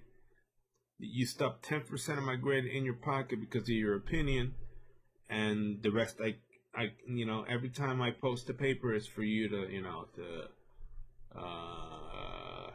I don't know, stick it up your ass if you want, because that's what, when people don't like you and they know that you know more and know that you have way more life and more valuable than them, this shit happens. And the other person I'm in there is extremely motherfucking careless, doesn't care about rules, it's not reading specifically the way you're supposed to answer. It's sort of following format, but it's underachieving, it's not overachieving, and I'm overachieving. And well, God knows what type of grade that person has compared to me. Well, he so far he's looking like he stuck 10% of my total grade in his pocket, based on opinion, not for anything else. Because if we were talking about the actual material in the course, everything that I was requested from was provided. He's sticking 10% of it in his pocket as I evolve a way of writing that I did not know about, or that wasn't applied. Like I said, a previous teacher gave you 100, and then this motherfucker wants to take 20% from it for it immediately. Like, and you have that wake up call that you write a particular way, you finish, you send that paper. Yes, this shit's gonna be a fucking breeze, and this dude is there as the only two people in the class nitpicking at everything you write. Every single sentence with some detail or some change, like not this, not that, and then adding the confusing. This shit is confused, when to you it's absolutely clear. So it's it's a matter of opinion. Sticking 10% of your grade in his pocket because he's frustrated that he can't do what he can, that he doesn't have a full class and it's only you two, and being a fucking dick. Fuck with my GPA. My GPA is sacred. My grade point average is fucking sacred. It's something that I worked hard for the last 8-9 years now, headed to 2023, so that one asshole out of 99% just, decides to act in a particular toxic, very fucking toxic way. Like, very toxic. A Jiron? Come on, a Jiron? Oh, you're gonna start looking for English. And the guy started applying English rules and shit. Pulled out and doesn't give a fuck about the information that I provided. Obviously, because he's not interested in the information whatsoever. He's just interested in the English. He doesn't care about what He doesn't care about what he's trying to teach. He's not trying to teach fucking strategic management or strategic marketing at this point. He's just trying to teach APA 7 in English, because he knows that I'm 100%. I'm gonna fucking give him 100% again, and I'm expecting that 2% increase. I'm expecting that bump up, that take that, I'm gonna stick those 2% in my pocket each week because you're a fucking asshole and you're just doing this on purpose. Because if you really were interested, you just give 100 and we would have fun here. Or we would evolve and we would probably communicate with you more. And this particular week, I'm not answering any of his weekly bullshit questions because he's looking for attention. Nitpicking at what we write, looking to kill the clock, and writing kills my clock. Dealing with APA as a non-editor, just a writer, or dealing with editing as a writer. It's extremely time consuming. It's not that it's time consuming, but it applies pressure on your head when you've written something in a particular way, and then you have to make sure that if what you've written is correct. And not because of the ideas, but of the technicalities and the code and whatever. So, on top of that, if this guy ruined the code, if this guy pushed me forward a bit too much in APA, or mistakes I might make in APA 7 or APA as compared, mistakes I may make from here after him, it's because this guy's current expectations. Like mistakes in writing or mistakes in flow of my own thought process might change because of my doubts dealing with someone that's telling me that I suck at writing. Not that I suck at writing, but picking at what I write. It's like telling a fucking bestseller, a literal fucking bestseller, someone who writes 100 pages, that they suck at writing, or to fix specific things about their writing, and then deduct points from it, like a point score system. And I think that's the best way, because I'm guessing after you give tips to someone who's the bestseller, he's not gonna give a fuck. But if you're using privileges as an example, the privilege of a high GPA to someone who's a fucking bestseller, then you're getting it isn't offensive. It isn't something that I take offense, but it's something that fucks with the perfectionism and with the previous work ethic of the person. The person was focused in a particular way, and then you came here and then you acted like if this shit was the end of the world for you. Like the previous PhD was perfect. My way of writing to the previous PhD was perfect. You picked everything of mine and destroyed it because you have enough time to just, decide what goes and what doesn't. And I'm doing it because in the final paper, that all the things that are going to be included that I do for this particular course, everything is going to be there. So I had to make sure that everything he requested, any of these bullshit ideas, are all his. So at the end of the paper, at the final construct, how it's supposed to look, it's basically him editing me. It's basically, it belongs to him. All the ideas that are within belong to him, but I wrote it. All the changes and all that bullshit. And that's how it works. But, I think it's disrespectful that he's toxic as fuck like that. Especially when I've been out there for so fucking long doing that type of shit. I put a lot of fucking work in my shit for the last 8 years. Like a lot. Like I write here 6 to 12 hours a day, depending on the need. And right now I have a thesis or a doctoral dissertation with 100 pages that, thanks to this motherfucker, it probably could be infinitely motherfucking edited. Infinitely. But for the most part, I'm pretty sure that asshole isn't going to be in my panel. I'm pretty sure that asshole isn't going to be present anywhere soon. So it's just one out of 1% out of 99 asshole. 1% one asshole out of 99% out of 99% of good people that like to do that shit to other people's work. And like I said, it happens to everyone, but to me, I'm too professional. I'm a 100-point scorer all the time, and this guy just popped out of nowhere and started pulling the postgraduate English on me, straight up postgraduate English, and then within the revisions, you can take workshops to write, blah, blah, blah, and treating me like I'm stupid with a 4.0 fucking grade point average that he doesn't care about because he's sticking 10% of my GPA, 10% of this course's current grade in his pocket based on opinion. Because he doesn't care about the material. If I sucked about the material, I would know. The fucking paper would be shit if I didn't know what I was writing about. I know exactly what I'm writing about. I know exactly how to give credit. I know exactly how to write. I know exactly that other people have given me 100 by the way I write until this guy. And then this guy has changed the way I write completely. And has fucked the way that I previously wrote or evolved. I'm guessing the last 4 years. I think between my master's and the beginning of my doctorate, I think I evolved a little bit. But, formatting remains the same. The way of writing is something that takes much longer. The way of writing, you take 6 years to get it right. To get on my level, at least 6, so that it just flows. Something that you do that is instantly and automatic, like wiping your ass. That's how writing is to me. Basically, that you know precisely what you need to do. And this dude, changing the code in specific ways, not for personal gain, some aspects for personal gain, based on confusion, some comment there, a sentence there that it's completely clear and it's confusing to him. The gerund. Oh, fucking, there's a gerund though. Leading. Can you change leading? Unlike leading. Leading could be something else. Like, they'll use gerunds. Or gerund. Gerund. Don't use gerunds. But what the fuck is this bullshit?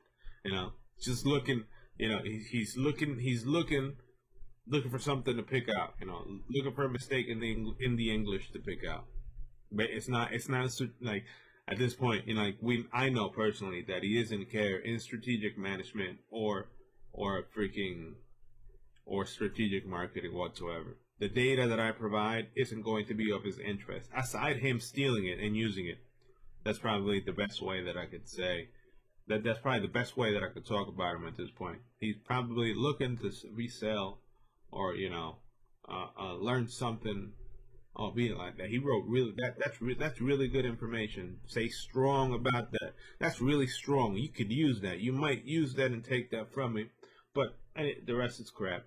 It's not that it's crap, but I'm going to continue changing it for you, and I'm going to take 10% and change it for you, and you're going to have to do it. Because he's frustrated that he needs to participate, and he can't participate because there's an underachiever and an overachiever at glance. Because I could tell when someone's underachieving on a course or not giving a fuck. The current female that I'm in, that is also a doctoral student, it's just like, I put a question there. She's like, question. Da da da da da da. Fuck it. That's it. Reference. Maybe she doesn't have time, has a family or whatever. But it isn't the requirements. I'm putting requirements and more. And my teacher's just being a fucking dick. And I took 20 minutes to talk about that fucking dick. Straight up. And he deserves it, and he knows it. Because what I said, the points that I made are pretty clear. Keep calling shit that ain't confusing when you're right. I'm watching you, you fucking asshole. It's fucking clear as shit. 8 years writing this, 8 years writing the same way. So that this asshole starts to be like, not this, not like this, do it like this for me. Do it like this for me. Do it like this. Like this, I don't like this. I don't like this. I'll comma here. I'll take that comma. I don't like that comma. I don't like this. I don't like that. Start messing up. He did that after I locked down the APA 7. I locked down the APA 7. Basically, everything that I could think about within the paper APA 7 that was not wrong. He started pulling out English. He started fucking with it at a greater level. Just like, all right, so there's no mistakes in APA. We're gonna fuck with English now. Like a fucking dick. Wants to stick 10% of my grade in my pocket. Wants to stick, yeah. He wants to stick at least, for the most part, 10% of my whole grade in his pocket. A whole 90 for the end of the class. Fuck it. If that's either a curb his interest or his fucking totalitarian authoritative abuse, fuck it. I'm gonna change the paper for him, and he's going to have to stick that final strategic plan in his ass. He's gonna roll it up and stick it up his ass, because I'm tired of it. I've been doing it for too long, and it isn't fair to be deducted so much fucking points for it when the previous PhD was perfect. You know, the previous teacher was fucking perfect. You're a fucking asshole. 99% of them were fucking perfect, and you're a fucking asshole. Put yourself straight. Straight up. Just put yourself straight. Enough. Stop looking for shit that's wrong in this shit. Nothing in this shit is wrong. It's your idea. You are wrong. You're looking for the wrong. You're looking for the mistake. You're opening an English book, god damn it. You're opening a fucking English book to deduct points. Isn't that fucking suspect to you? Because you have no more students in this shit? I'm at the top grade. Like, if you look at a fucking pyramid, if you literally look at a fucking pyramid, a school pyramid, all the courses in school, I'm literally at my fingernail. I'm at the end of them. I basically went through every single course out there for my program degree, and I'm at the top because I'm a really good fucking writer. I'm a really good I stick to the plan. I rarely deviate from the norm. I don't lose my time. I don't have friends. I don't smoke. I did drink, but I'm not out there wasting my fucking time. Every day, it's 25% of what I need to do until I'm completing certain things, and then free time to play. So it isn't that much, but it's a lot. And then this teacher just wants to tire me in my brain. He just wants to burn that time by asking me redundant questions. Every day. Every day. Today I posted a question. Answered a question. Today he's gonna pick whatever the fuck I wrote from that question and try to force me to answer that particular question. And I'm not gonna do it. I'm not going to give him that chance because he's deducting points for nothing. He's not giving me the correct points. To him, everything could be deducted to a point because of it. So whenever he answers the fucking question, I don't have, my instructions are to do X. I'm not going to do Y for him. I did it the second week. I held, whatever. So if you wanted to fucking you want to start this conversation to keep conversating, you're going to write to yourself, buddy. And I'm not interested in doing that shit no more. Just because the pulling the motherfucking English book out his ass and not giving a flying fuck about the course. Just English. APA in English. None of, he doesn't even care about he doesn't even, no interest to the information, just the way it was written. No interest in the information. Because the information is 100%. Now, to him. To you. To him, it'd be like, take 2 points off that. Yeah, I don't know. Maybe he could do better than that. I just take 2 points, like I said. Sticking 10% of my grade in his pocket. Because the class is empty. And he's probably going to get fired after this. Because, he has no people. He has nobody there. So I don't know. Maybe he'll get fired. Maybe he won't get fired. But I'm not going to report him. Because you can report faculty because of bullshit like that, or challenge the grade at the end of it. But I'm just going to stand there and be like, dude, the last one was 100. I'm a 4.0 student. You're the only asshole that doesn't think I'm a 4.0 student. Fuck yourself. Go fuck yourself. On all honesty. I gave you my everything for 4 days. I'm going to give you, and I have already given you, my everything for 5 to 6 days a week, 4 to 6 hours a day, to provide this type of information to you so that you could say that this shit's confusing. You are the one that's confused, not me. Confusingly worded. Oh, it's confusingly worded? The fuck are you? Who the fuck are you? And that's the logic and the idea behind it. My shit could go on a post, on a Twitter post, on a web post right now. That entire fucking paper could go on the website right now, on the blog. Giving credit to everyone. Put it in some financial blog or whatever, but to him, there's some mistake there. Or there's some flaw, or to him nothing is perfect. Or he can't give you 100 for it. Or he just wants to be a dick or doesn't like you. I don't know. I'm pretty sure it's a mix of lack of interest in the course.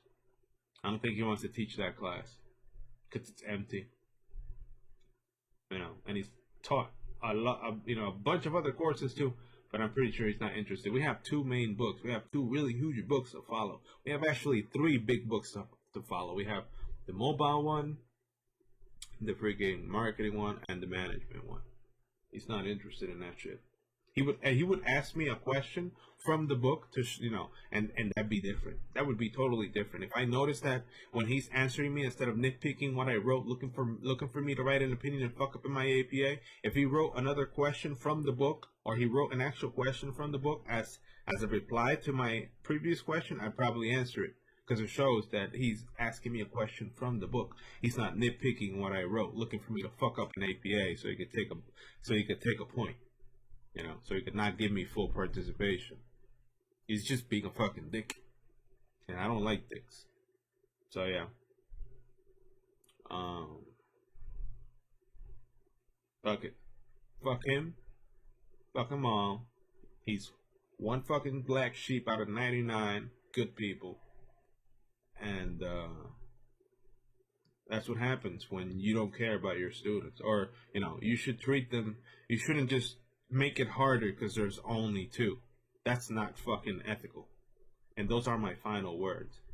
Making it harder at the end because you got time to grade it says a lot about you.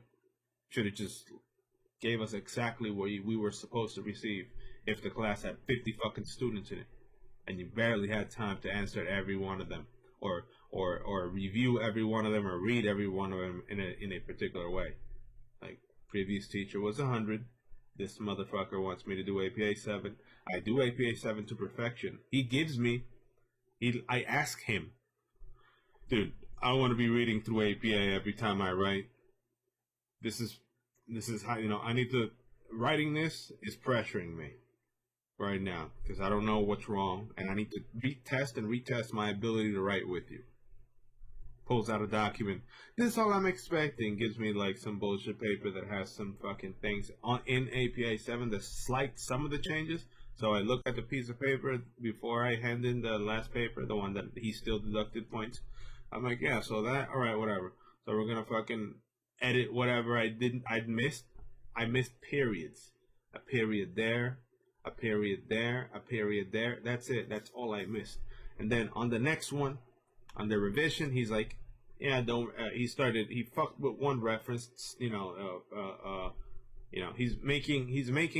making my life harder by just picking out whatever the fuck he wants to deduct points. He's there, sitting there, editing the shit to whatever the fuck he wants. I got an APA 7, the perfect example to finish this dumb motherfucker. To finish literally the actions of this dumb motherfucker, is that I looked for the internet for one Yahoo reference page. The APA 7 Yahoo reference page included both the acronym for the stock sign twice within the reference, meaning if it's Walmart Inc. or whatever, Walmart Inc., the fucking parentheses, the stock, close parentheses, and again under brackets, retrieved from, let's say, Yahoo. And that was on a reference website. Like, you saw that shit on a website. The motherfucker on the paper that I received took off one of the fucking things. Made it his own. Like, went against what the website said. Because he doesn't care. It's whatever the fuck. And you have a fucking website that's telling you from APA, this is how this is done. Now, this motherfucker wants it done this way. Remove that second in brackets. I'm following a model. I'm following something that I saw online in regards to APA 7. Took that second bracket, stop. It's like, nah, remove that, delete that one. Only the one in parentheses, dot, and the rest. Like, he's just picking shit. Try to bully me, try to pressure me, and he's a toxic motherfucker. Point blank. All the teachers before gave me hundreds. I'm a 4.0 student. And with this one, I need to climb out of hell. Or I need to climb out of being a B student into the A student. Because he has enough time in his hands to do it. And I'm pretty sure he's going to get fucked after this course. This is the last time this university might hear from that dude. And he's pretty old. He's been there forever. So I don't know what they're gonna do with him if he doesn't have faculty, but I pray for mercy for those who are less than perfect than me, you know, way less than perfect and perfectionist and work ethic. Like I have a really high work ethic. I follow to the dime what other people are telling me. I'm really good. I do exactly what these people are asking, and I feel bad for people who underachieve because once they underachieve, they're fucked. And that's it.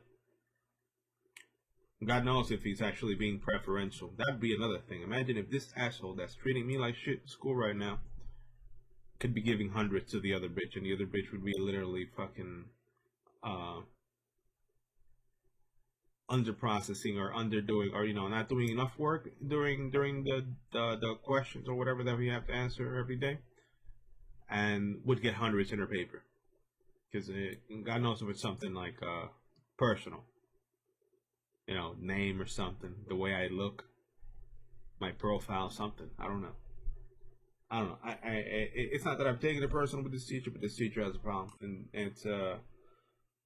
it's not a teacher. It's not a facilitator. A facilitator teaches you something. The facilitator focuses right now on the core subject. What's the core subject?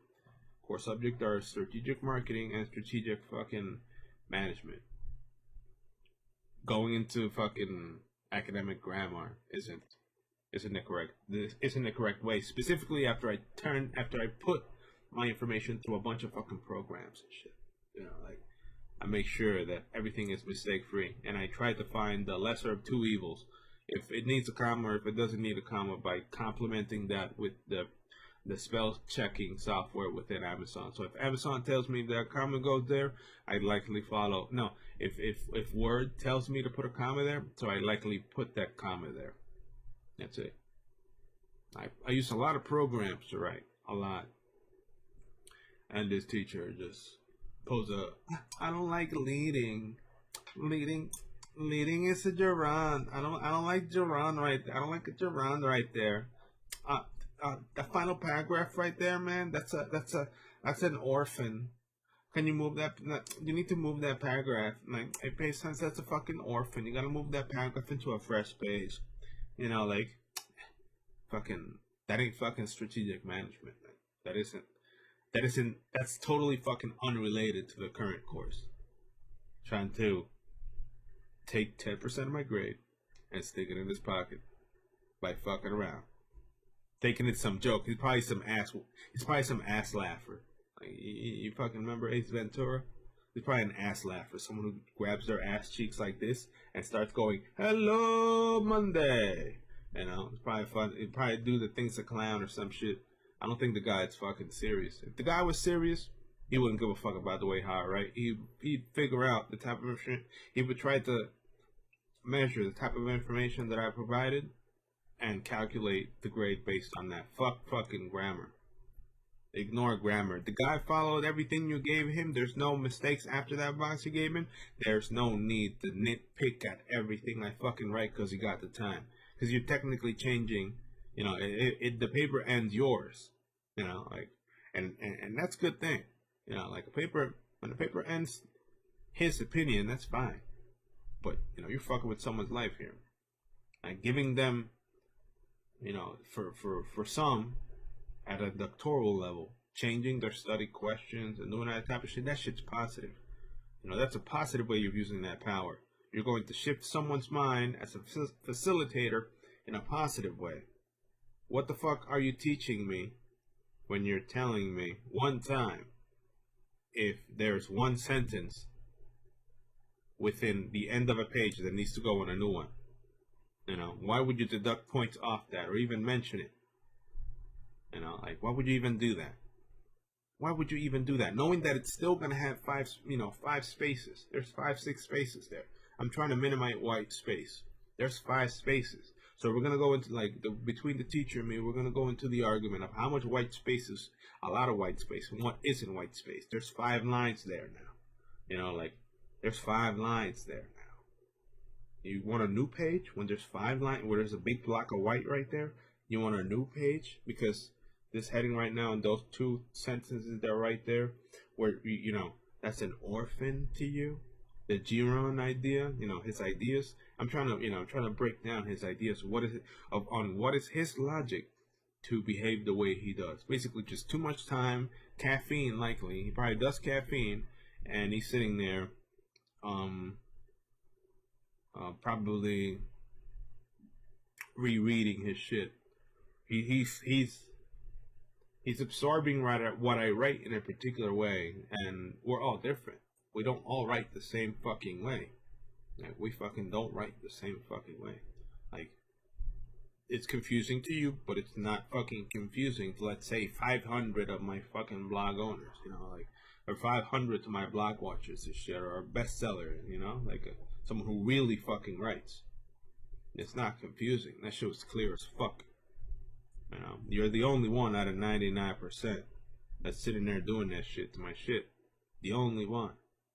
It's like, I don't know if it's toxic, if it was pre-planned. We're sitting here, we're gonna troll this motherfucker because he has 4.0. Anything could be possible. I'm still saying that he's a fucking ass clapper. Bends over like Ace Ventura and goes, "Hello, Kansas." He just speaks with his butt. Cause I don't like it. Especially when you do perfect shit. Like, for a fact that you satisfied all the current requirements that you know about, and he makes up a new requirement. And he makes up a new requirement. And he makes up a new requirement. And he makes up a new requirement. And he makes up a new requirement. He doesn't stop.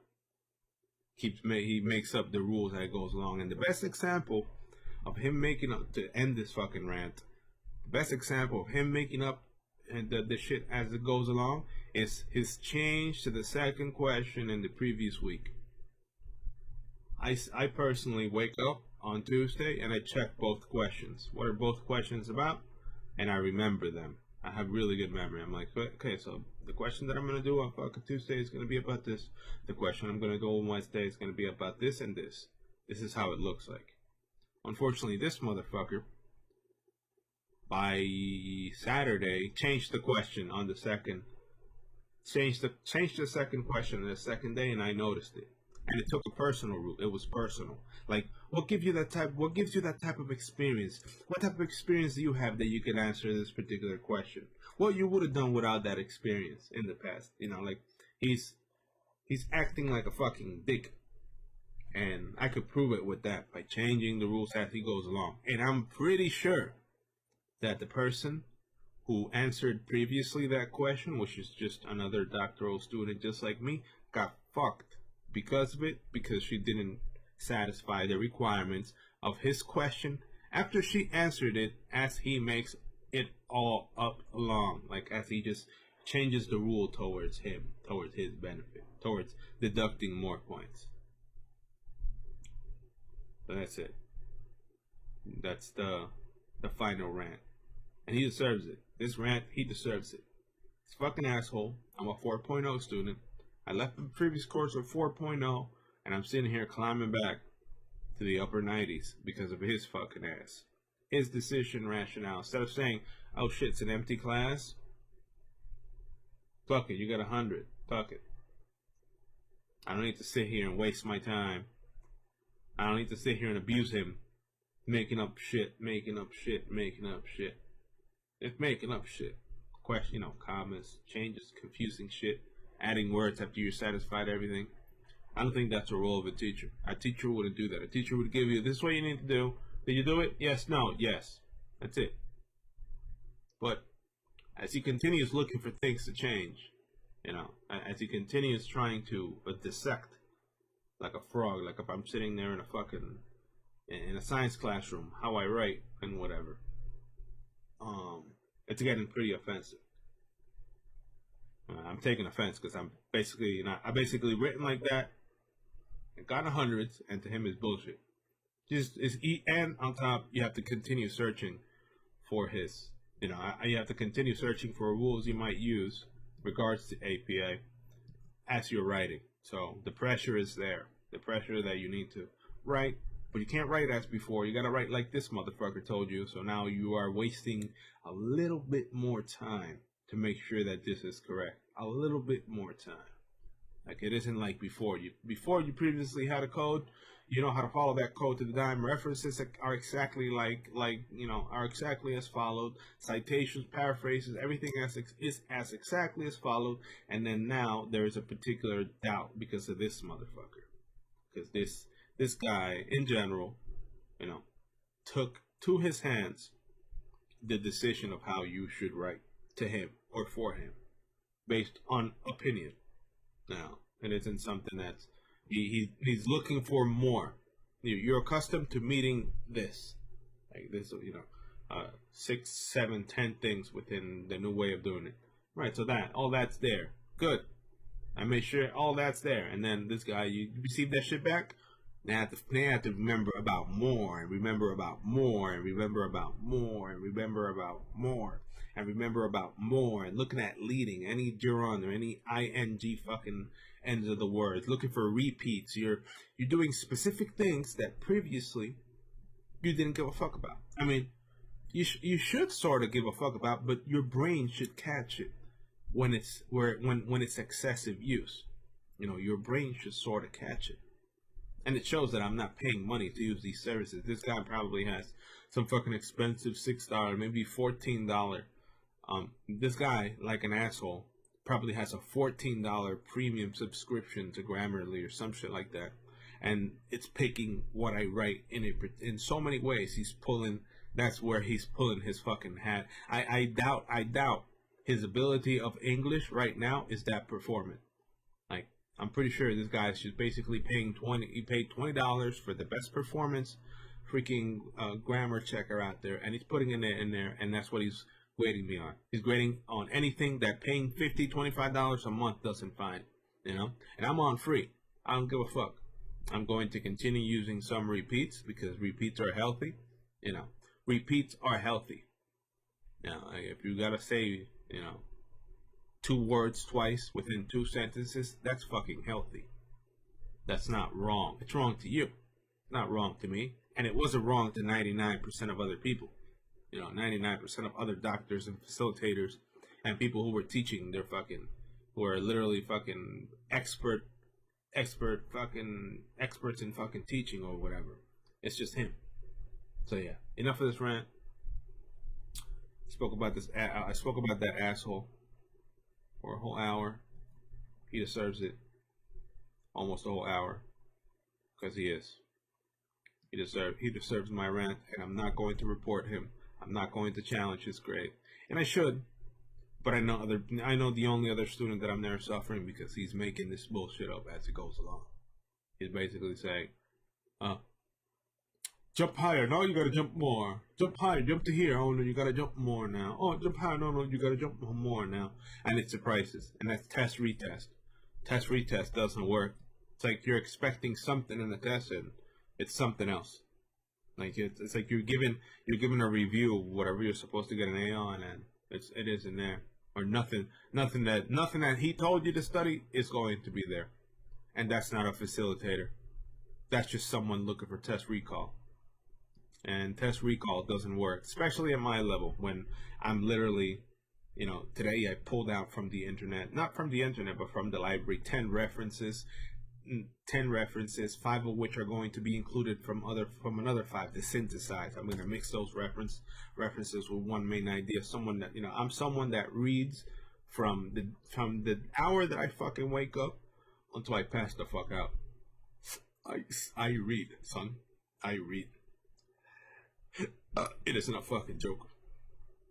You gotta sit there and you gotta read, and you gotta make sure that what you're using or contributing with supports or belongs here for some reason. So yeah, I'm gonna go eat. Hope you guys enjoyed my educational rant. I need a blog. I need something so you guys read some of what I write. I think that would be a good idea. Just to post that shit out there, see what people think. I need a website though, just to post that bullshit. Make it elaborate. Be like, hey, what the fuck? Who the fuck are you talking about these brands and shit? I'm like, no, man, I don't know. I was ordered to do this, and now I'm using it. I'm just gonna post it here for the fuck of it, so I become my own reference. So yeah, I cursed probably more than Leo DiCaprio in Wolf of Wall Street. in this particular video, but I hope you guys enjoyed my stream. I will be back tomorrow after adding the introduction to the first paper, adding the introduction to the first paper, to the second paper, and adding the introduction to the third paper, which is Wednesday today. And then on Thursday, I need to write 2 papers simultaneously, which is going to take me a little longer, and I need to at least write 1 paragraph of the week 7 paper. A lot of shit, a lot of ideas. I'm jumping from e-commerce. I'm jumping from e-business proposal towards a reflection of this asshole, towards ethical leadership within layers of an organization. Currently, we researched I used in the earlier weeks a paper that could have been modeled to apply ethical leadership within supervisory level positions. Basically, the bottom, the level. The lit review that I'm fucking writing this week will include relevant information related to upper level and medium level. Meaning, I need to talk about the references that I grabbed. Not a lit review. The references that I grabbed to identify the influence upper ethical leaders and middle ethical leaders have on lower ethical leaders. And that's a scientific study. So that's the limitation of that particular study, of that original study. So I need to make a lit review of the limitations of a previous study, or basically a gap. And that's what I do. That's what doctors do. They read a lot. I read a lot, like a motherfucker. So imagine me reading like a motherfucker like that and having to write like a motherfucker is feeling with some dude that's just making the rules up as he goes along, finding for more wrong shit. He doesn't stop. He's not going to stop. He'll be like, everything's going to be perfect. You found everything, but now there's this. Everything's fucking perfect. Oh yeah, you fucking wrote everything. Oh, you fucking look for gerunds. You look for gerunds. You look for repeated words. You look for motherfucking orphans and widows. You look for all that. And then when I do that, check this shit out, because I'm pretty sure this motherfucker is gonna be this toxic. I'm gonna look for an orphan. I'm gonna move that fucking paragraph down a whole page, and it's gonna be like, that's too much white paper. That's too much white space right there. Like a fucking clown. Like he's gonna have to put fucking white in his face, put the motherfucking red nose on it, put the motherfucking diamonds in his shit, paint his fucking eye, put the big ass fucking fro and say, previous week told me, no paragraphs with 1 sentence at the bottom of the page. No orphans or widows. And then in the preceding weeks, the next week, he's gonna tell me, that's too much white space. You see that? That's too much white space right there. That's too much white space right there. That's too much white space right there. You gotta move it up a little bit. There's too much white space. Too much white space. There's 5 lines right there. There's 6 lines right there. There's 6 lines, bro. There's 6, 7, 8 lines right there, bro. You gotta move that shit back up, bro. So you laugh your ass off. So when you're listening to this shit in your fucking English major, you fucking laugh your ass off. You fucking start rolling on the ground, like just pour beer on yourself. There's too much fucking white space right there, bro. So be like, bro, there's too much white space. Just move that fucking paragraph up. Oh no, and then you move it up. Oh no, that's a fucking orphan, bro. That's a fucking widow. That's a widow or a fucking orphan. You gotta put that shit down, bro. You gotta push that shit down. You gotta move that shit into a fresh page, into a fresh fucking page. Because that's how it works. Like for every action, there's an opposite reaction. And if I were to, move an orphan, if you guys understand English, if I were to move a paragraph from the bottom of a page into a new page, there's going to be a particular space. And his argument in the future, when it happens, I'm almost positive it will happen once I fix it, he's going to say that those 5 or 6 lines, depending on whatever the fucking rule he wants to make up, he's going to say that there's too much white space. He's going to be like, oh yeah, 5 lines is too much. 5, 6 lines, 5 or 6 double space lines is too much white space right there. You're fucked. You can't fix it. You can't fix it. You gotta add another line to the previous. You gotta add another line to the previous paragraph. You gotta find for a solution, because I'm gonna continue making up the rules as I go along. And That's precisely the whole hour of the rant. I hope you guys enjoyed this comedian session with 2 hours and 59 seconds to go. I'm done. I'm gonna go eat. I don't know what I'm gonna eat. Go eat, cook something, and lay down. This brain needs rest. And I slept a lot today. I slept yesterday from 4 a.m. Not 4 a.m. I think I went to sleep maybe at like 10. Again to 6. I need to make sure this week this stream might not go on for one day, and the stream might just change its hours, and I might fly during the afternoon because I need to wake up during the day. This hour is putting pressure on a midnight deadline because I like to do things that are specific before midnight, and that aspect fucks with it because I have a couple like at 6 hours. I am right there at deadline before the day ends. So I need to do things before midnight hits every day. And that pressure, on top of not me going to sleep whenever I want, is fucked with me. I've been 15 days waking up with a specific schedule. I need to let this I need to let my circadian rhythm pick up. Basically, I have nothing else to do but go to school. I need to wake up whenever the fuck I want to wake up. I need to go to sleep whenever the fuck I want to go to sleep. I can't be waking up at 6 because that puts pressure on me. And the best way that I could go back into a circadian rhythm is by waking up a fresh day. Meaning I have to stay in bed. That day that I wake up at 6 p.m., fuck it, I'm not going to do shit today. I'm going to do shit tomorrow. Try to go to sleep again. I'm not going to drink coffee. And I'm going to wake up at 4 a.m. or whatever. And that's the new day. The circadian rhythm is totally broken. And I would probably take a nap midday or some shit like that. And I would push my body. I would push my body then to stay up. You know, the difference between going to sleep, enjoying the rest of the day in bed to maximizing the hour like a normal human, like 4 a.m. or whatever to 7 p.m. until you're exhausted. Which is technically the same thing if you're backwards. If I stay up until midnight, it's until midday today, it's midnight. So yeah, enough of this. I'm gonna go eat something. Hope you guys enjoyed my stream. I gotta pack all this shit.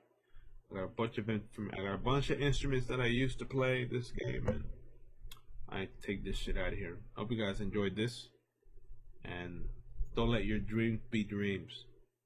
I'm a future doctor, and even though my mom wants to kick me out of my house when I'm done going to school at 40 years old or 35 or fucking nearly 40, 38 years old or whatever, because she thinks that I need to go to work, and will probably lose the best years of my life for having kicked me out. Don't let your dreams be dreams, bro. You can do it. All you gotta do is just lose your life. Not lose your life like to kill yourself, but focus on yourself. Go to school, do what you do, and stick to the process. I've been in a process since like 2010. Every day doing something. And today I did that something. Today I made some money. I made some crypto today. I made some dollar and I made some crypto. I made both. I made, I believe, $2-3 modest in crypto, which is a really good day. Knowing that crypto is always gonna go up or down. So it's literally I'm making an investment. I made $2 or $3 in crypto today, and I made $2.25 in fiat. But whatever, I'm sticking that money in my pocket, and I'm eventually gonna make all that money back. Eventually, hopefully, I'm continuing. That's how life is. What matters to me is not touching my dollar or not touching my fiat whatsoever, and then increasing my crypto until it looks like my fiat. And then after my crypto gets fucking explosive, massive, then we could just roll in tendies or be financially free or whatever, continue aspiring for bigger crap, like a big job that pays a lot of money with a bunch of money already in my pocket. And you can't tell people that you have that type of shit because they'll always try to, when people are poor, they try to slice you and dice you. Never underestimate someone else's greed and shit. They'll just try to, I don't know, not pay you as much because they know you got though, not hire you because you apparently do something else.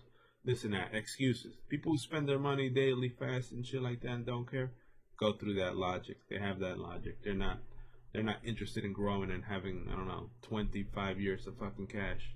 I'm interested in 50, 60 years of cash and then spending it.